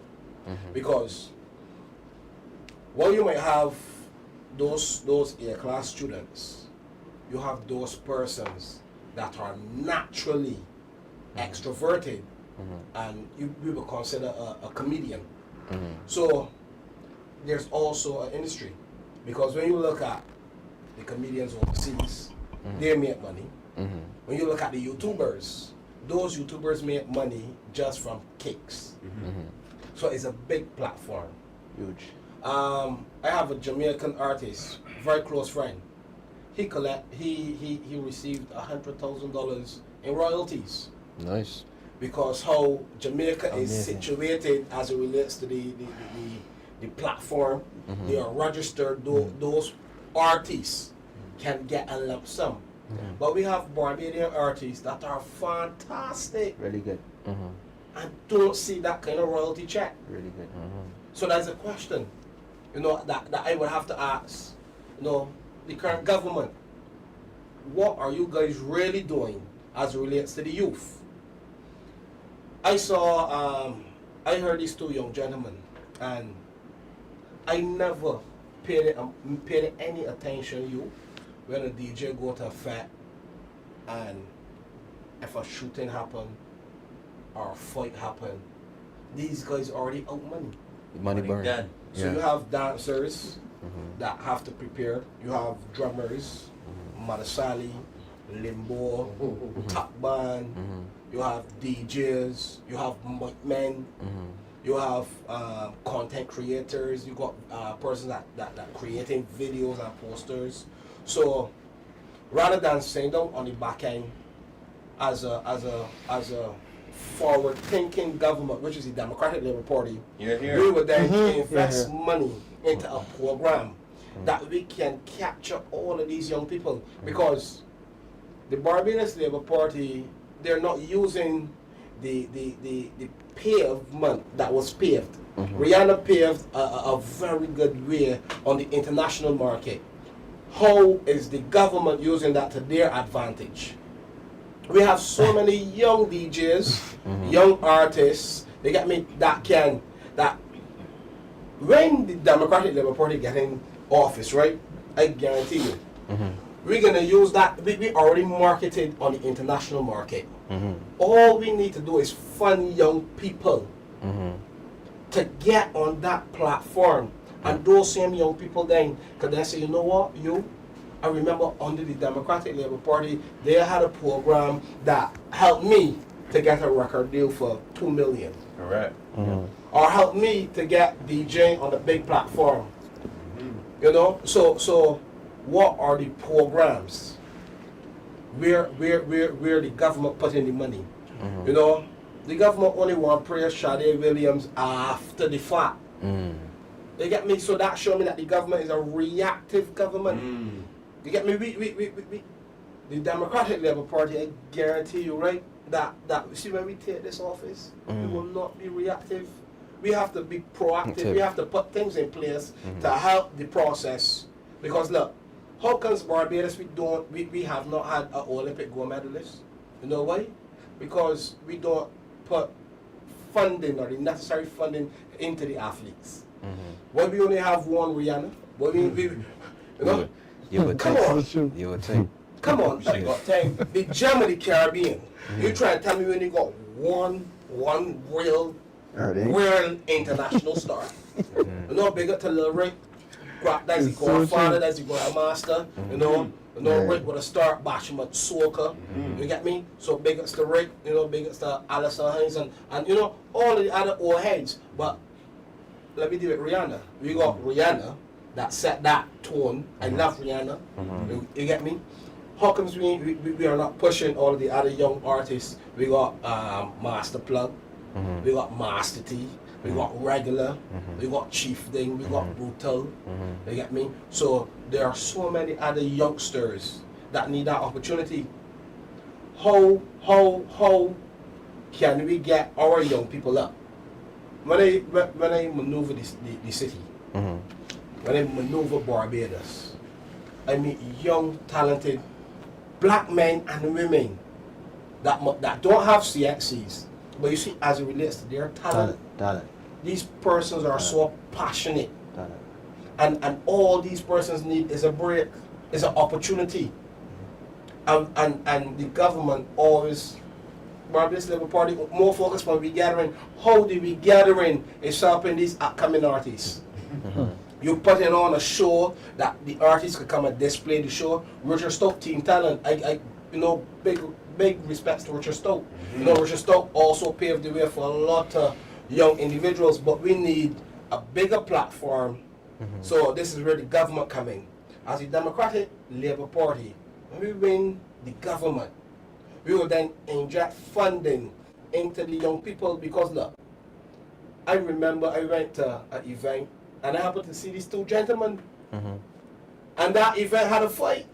So then when this young gentleman mentioned it, I was like, yo, he would have prepared himself, spent money, went to this event, and could not play. Sure. You don't get sing. Yeah, he can't play. So the crime rate right now, right, is really affecting every Barbadian from every angle. It's true. The bars closing early. If the guys do have a party, something happen, DJs can't make money. DJs done at a -0. They start at a -0 because them now borrow, let me say $300 from mommy or daddy to get a new fit. That's an interesting figure you call. Yeah, $300 because Motley let everybody stand up for $300. Very but I don't really understand, you know. but all of the technology, because I remember the news said that Motley and the team sent the drones in the air, and the drone, you know, had the body sensor temperature thing that you could, you know, that's what the phone the heat, you know. Yeah. So if the government have this kind of technology, why they make me all the $300 to the people?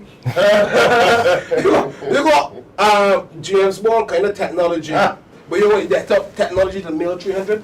Got people signing up by the post office in hot sun catching heat stroke for $300.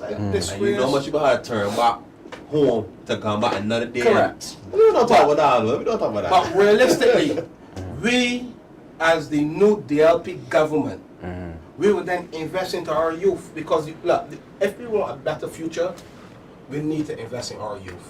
All right. DJ Plug, 21 years old. 21-year-old black males have been gunned down in the street this year. It's true. What are you telling me? Murder rate at 44 and climbing. 2 murders in one day. Last week. And them could feel comfortable having a regathering and talking about food and fetting. We gotta look at the real crisis. Our young men are in crisis. The school system rejecting our young men because you know why? Young men have problems, the teachers can't deal with it. So the teachers need outside assistance. Guidance counselors, not one guidance counselor.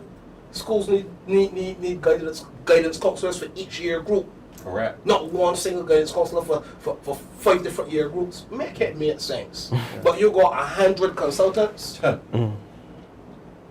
I still got problems. So like let me keep it real. The focus is not the young people. The focus is profit, pain, and that is it. Yeah, I think too, and I would have said this before on the show, that the Barbados Labour Party-led government is a give a fish to a man government.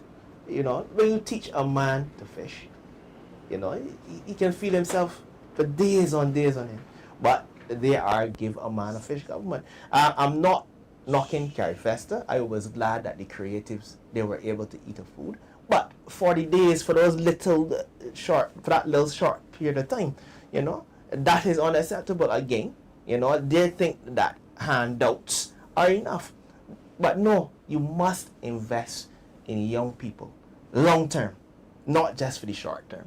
Creatives, you guys, of course, but no, they're not going to have the opportunity. We have to do it. They're not going to have the opportunity to do We it. can do it. The Democratic Labour Party will invest in young people long term, for the long run, not just for 5 and 6 days. Again, not knocking. I was glad that they were able to eat a food, but we will make them eat a food forever, right? We in the Democratic Labour Party will allow them to eat a food forever. We have a young man here, so that's a very young man here next to me. Plug, give me your perspective on what you think the youth need in regards to being successful in content creation.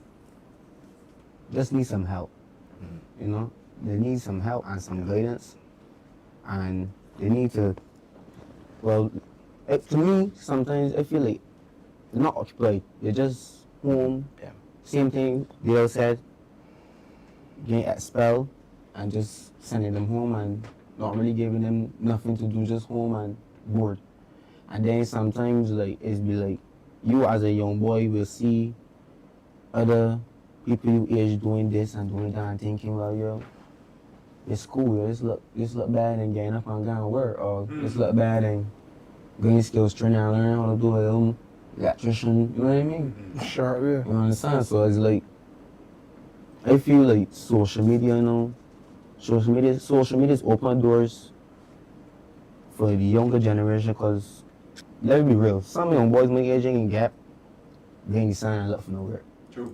On the phone, and on the phone. So you say, well, them land on the phone. Okay, you use the same phone, scroll, get a job. Look for job opportunities on social media. So I feel like for some of the young boys out there, I don't say you can't explain it, because as I say, everybody got their own mindset, and True. at my age, everybody knows right from wrong. You as a 21-year-old should know what is right from You wrong. got understanding. You got understanding. It's up to you if you want to do right or wrong. But I feel like sometimes some boy, I know people personally that actually sometimes want to get out and go and look for it. They may get a spell and don't got no CSCs, ain't got no, class work, nothing. But actually don't want to be in the streets, actually want to go and look for work. But some people don't get them the chance to get the work. Sad, it's true though. And they can't say that ain't no work because they got work. But it's like, well, you don't got this, so you can't work. But where you just don't give the young people a chance, and keep them occupied and see where it goes from there. Because if it is that you're not giving these people an opportunity to get it and go and look for what they want for this out them home, laying down, and just then that's when the money start. Some people may start to go away, and then start to do a lot of foolishness. Start to get on the wrong path, and then they may say, "Oh well, young people doing a lot of foolishness." So but sometimes it's be the guidance. Of young, so we're looking up to people. We're looking at what people do. We're looking at what other people doing. So sometimes it's the guidance. So I feel like sometimes some of the young men just need a chance. Some little guidance. They just need the guidance and discipline. There's some good discipline, and that will be it. I'm glad to hear you say that. Yeah, discipline. Some good discipline. Glad to hear you say that. I could actually relate to what you were saying, because I had a safety net that helped me when I came out of school without anything, period. And that allowed me to build into who I am, today. And I just tell people, I would tell people my story, and people would say, well, that is a great story, that is an inspiring story. And I tell them, no, it should not be inspiring. It should be a cautionary tale. You understand me? It should not be something that, because no person should have to go through what I went through. Understandable. Once you, even if you come out of school, I guess, if you come out of school for anything, there should be something that catches you. Rather than me having to go and then work, try to train, try to support a family, and then just happen to get captured by the Barbados Defense Force Sports Program, and they sent me on my way, right? So I just tell people, yes, I won't take away from the fact that my story may be inspiring, but it should be more looked at as a cautionary tale to what our youth are going through right now. And they need help. They need systems in place. They need safety nets. And I want to touch on something quickly. As creatives, you guys as creatives and as professionals, you're all role models. You've got somebody that believe that DJ Regular is their favorite DJ. Plug is their favorite DJ. And you have an audience to play to. So you know the type of music that you're playing. You understand me? But then obviously, how do you bridge the gap now between being a role model, but then still satisfying your audience with the type of music that they want to hear? How do you bridge that gap? That is, I don't know, to me, I had my fair shares in analyzing the crowd, if that's what you mean, crowd analyzation, right? All right, good. So, you as a entertainer, sorry, no, I can't say entertainer, you as a DJ, because obviously no DJ, they must say DJ supposed to know all genres of music. True. all genres. Rather if it's a song that you never know. Spanish tunes was not. I was working a club, right? A co-op nightclub for sure.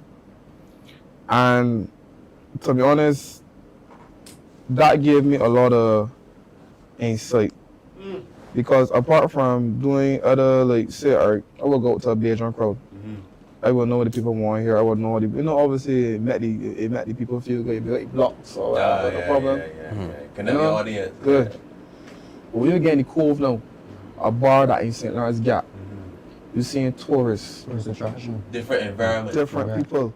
So you can't expect to go, it's a common sense thing. You can't expect to go in Black Rock, right? DJ, the whole DJ up on a board. Nah.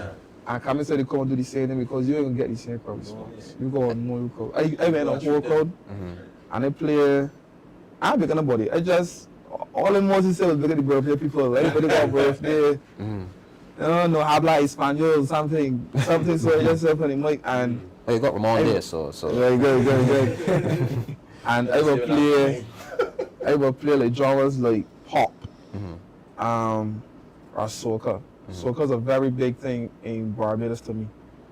You know, that's all not coming out and also rap. No. You know, like DLC got Massiah. They got other entertainers like Doje, they got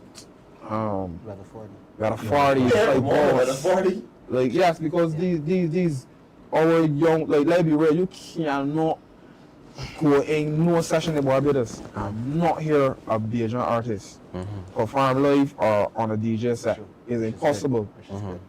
You understand? Even Puffy is played Bajan artists. You have to. I know for sure when I hear Morning Barbados on a Puffy set. And look how big that get, and that's social media, man. Use it, man. Correct. So, analyzing a crowd is, I can't really say it's easy for everybody, but like you all say, it's about risk. For risk playing a dancehall tune, if the people reacted to this type of dancehall tune and this is the year that y'all going on, you know, like go down that line and then, you know, don't come off.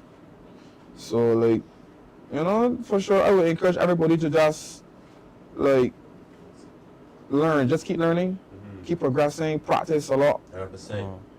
To be honest, if you got people that you look up to as DJs, you go with them. If them can allow you to come, because certain DJs just bring me out, and I just see a lot of crowds, you know, and let's be grateful because of you. I never thought that this man would play this type of tune here for people, and the man had the thing shot down, the man had the thing rocking. Serious. You got UV events. You know, we all know UV events be CEC events is be international people, Caribbean, whatever. But I'm all like, you know, right, I'm all like, you know, that coming up now. I don't really know a lot of pop music. I know a lot of pop music, but I don't play them. It's only if I get in front of the crowds on, they make the crowd sing, I feel good.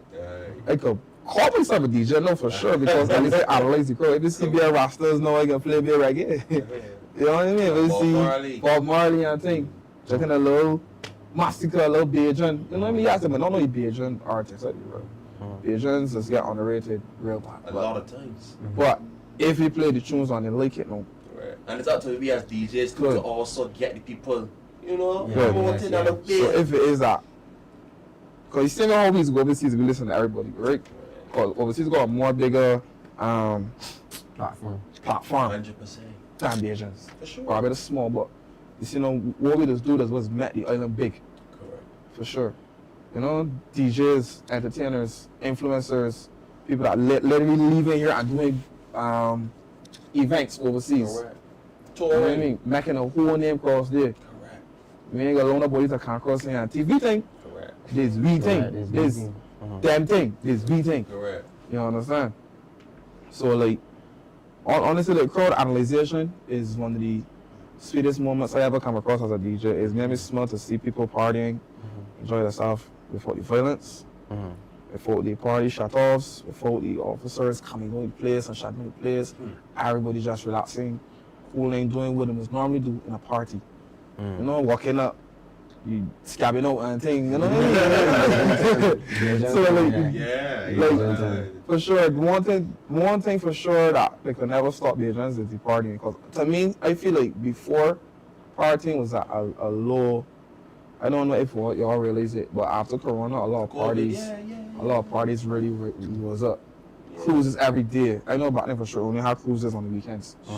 As well, no people doing cruises Monday, Tuesday, Wednesday, Thursday, Friday. A party. Yeah. You know what I mean? And parties is not only just a party; it's for also income as well. Oh yes. And if the party good, it's like a business too. So that's how the entertainment just keep flowing. So basically, no DJs getting money, entertainers getting money, promoters getting money, and also the people that own the place that y'all holding the events are getting money too. Correct. They getting it on time? They might not be on time, but patience, bro. I'm just getting this top. I was advocating that you guys get it on time. Yes. Like, yes, look, I don't have no problem with waiting, Correct. But it's a limit to everything. Of course. There's a limit for sure. I agree. Correct. But I know the time getting slim, right? But you guys know that underemployment amongst the youth is at an all-time high in Barbados. This thing about, I'm glad that they're getting some form of work, fine, right? And they talk about the unemployment rate and so forth. But underemployment is at an all-time high.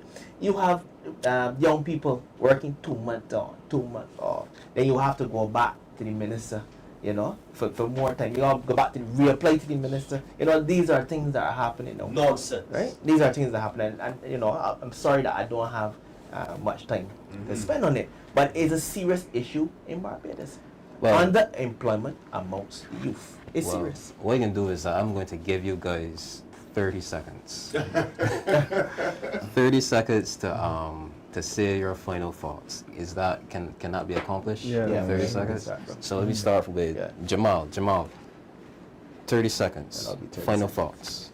What I would say is that this conversation was very, very enlightening. And you two young individuals, listen, keep pushing, keep going. I love to hear what you're hearing. I'm hoping that I allow you the opportunity to come back again, especially you again regular, and you because of your first time, you want to do a phenomenal job. I think that you're very relatable. You cause me to remember a little bit of my old DJing days. I feel like I want to relive a little bit soon too, so you can probably pick up something. But serious, no problem. So I think that you guys are very, very relatable, and I love the journey that you guys are on. I gotta wrap it up quick. Dale, listen. Dale is very, very, very inspirational. And I want everybody listening to this right now, right? To understand that this man is tackling the city. So let's not forget Dale. Dale is doing phenomenal work in the city. Here. And then Ramon Goodman. Ramon, as I said earlier, he is going to run away. Mr. Andrew. You understand? He's going to run away. So do not forget any of my people here. Damien Fanus is doing a very good, phenomenal job. And I can't forget myself. They call me the Giant Slayer. I have a challenge to be sauce. They call me the Giant Slayer, so we're coming for them. By any day, this is a very good, inspirational moment, and I'm hoping that we can have many more. Deal. Yes. All right. I just want to say shout outs to Comrade Leader. He did a fantastic job on Brass Stars. I was tuned in and through the obstacles. I was inspired. Yes. And then I also want to shout out Janine Butcher, President of the Young Democrats, because she did a fantastic job coming up with Seats and Moving. So I love the song, I love the whole movement. I'm honored that I was one of the stars in the film. Yes. And most importantly, all 30 comrades, I know that we will be successful. So, guys, continue to do the great job that each and everybody doing in the constituency. To the young entertainers, I am inspired even more with these two young gentlemen. I knew them, I met them last year, and the relationship built so good. And these two guys were there last year for the toy drive. Yeah, so these two guys left their comfort of family to come in the city to help give up toys. Both of these two young guys. Commendable. So on Christmas Day, so we have some great young people. We just need to continue to give them a chance, because my guy mentioned chance. They need chance. So we really need to give the young people an opportunity, and I believe we could turn around Barbados for the better. And most importantly, to all of the family and supporters of the DLP, continue to believe in us, continue to trust in us, and continue to show us your support by voting. In addition to that, come out to our Independence Gala this weekend. You know, we have nice food, and we also have some photo booth and photo moment. So come out and support. Mr. Fanus, over to you, sir.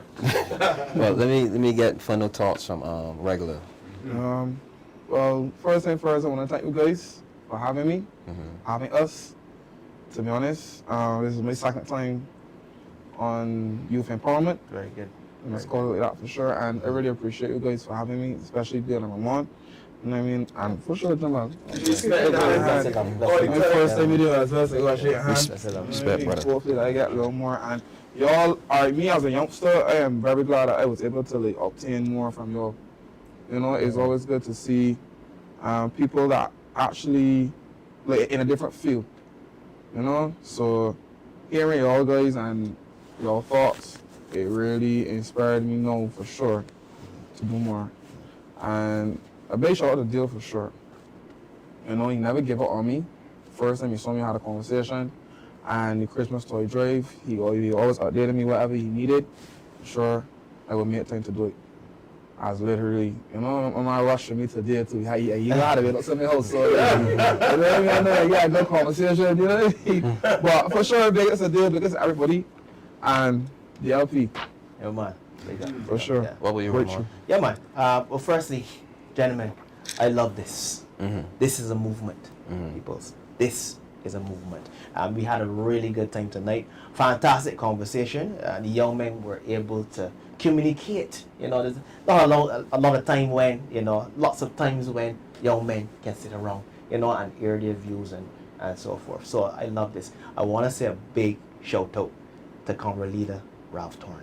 Now, our political leader and president of the Democratic Labour Party, you can message him at any time. You can be in contact with him at any time. And you know what?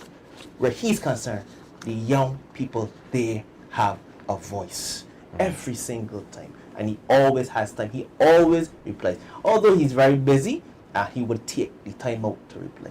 This is the party of the young people. This is the party of the young people. And if you want a future, Barbadians, young Barbadians, you need to vote for the Democratic Labour Party. This is the party for the young people. If you even look at the candidates, the average age of the candidates, you know, very low, very young, vibrant candidates. And there is some light at the end of the tunnel, young people. And it actually will be because of the Democratic Labour Party. To the people of the St. Andrew constituency, I truly love you unconditionally. Me know. Plug, final words.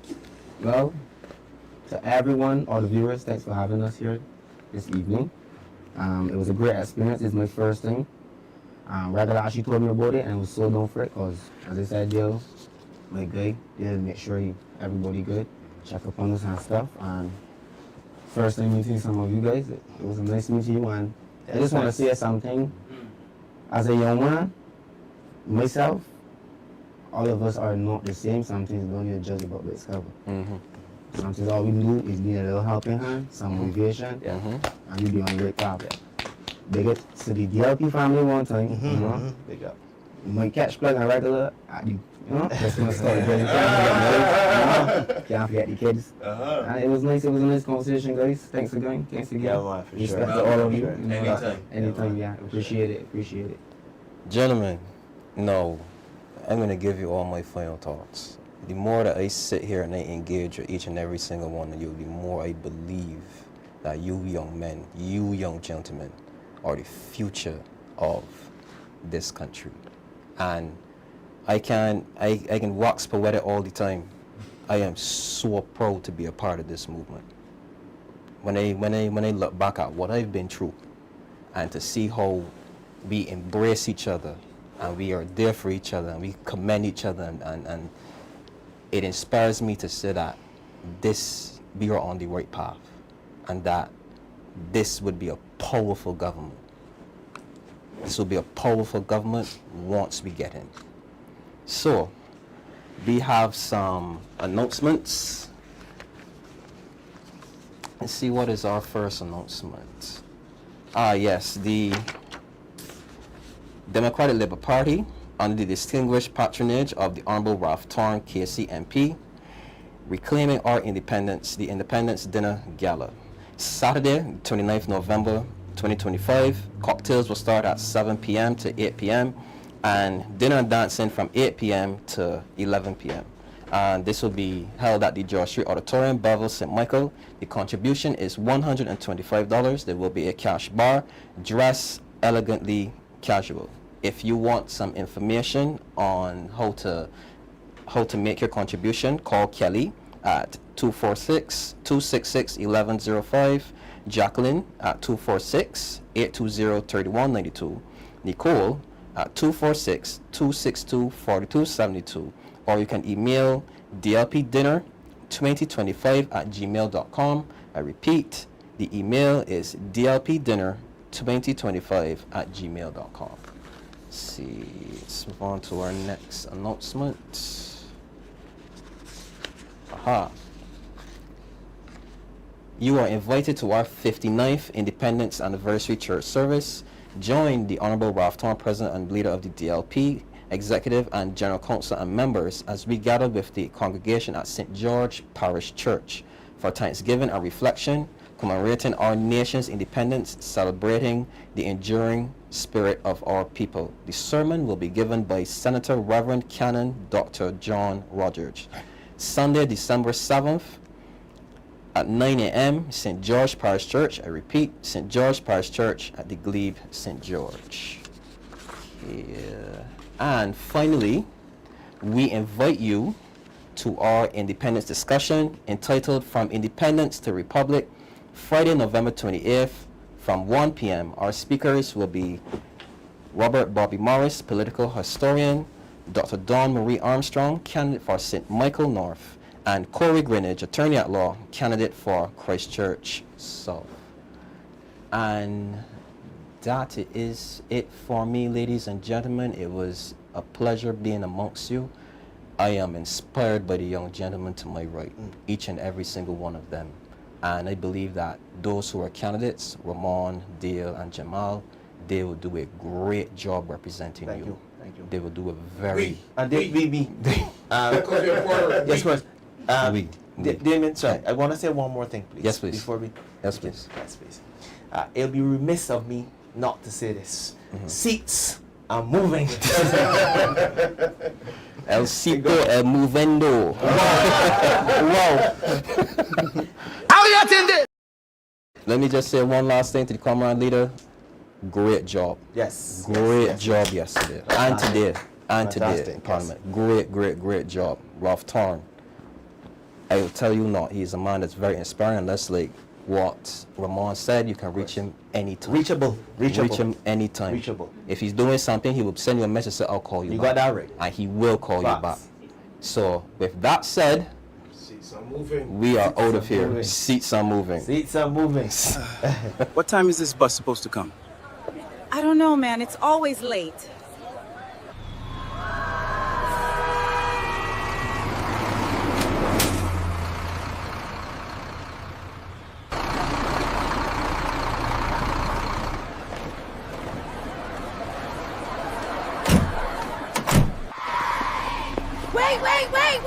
Wait! Seats are moving. Seats are moving. One DLP. Seats are moving. Seats are moving. Seats are moving.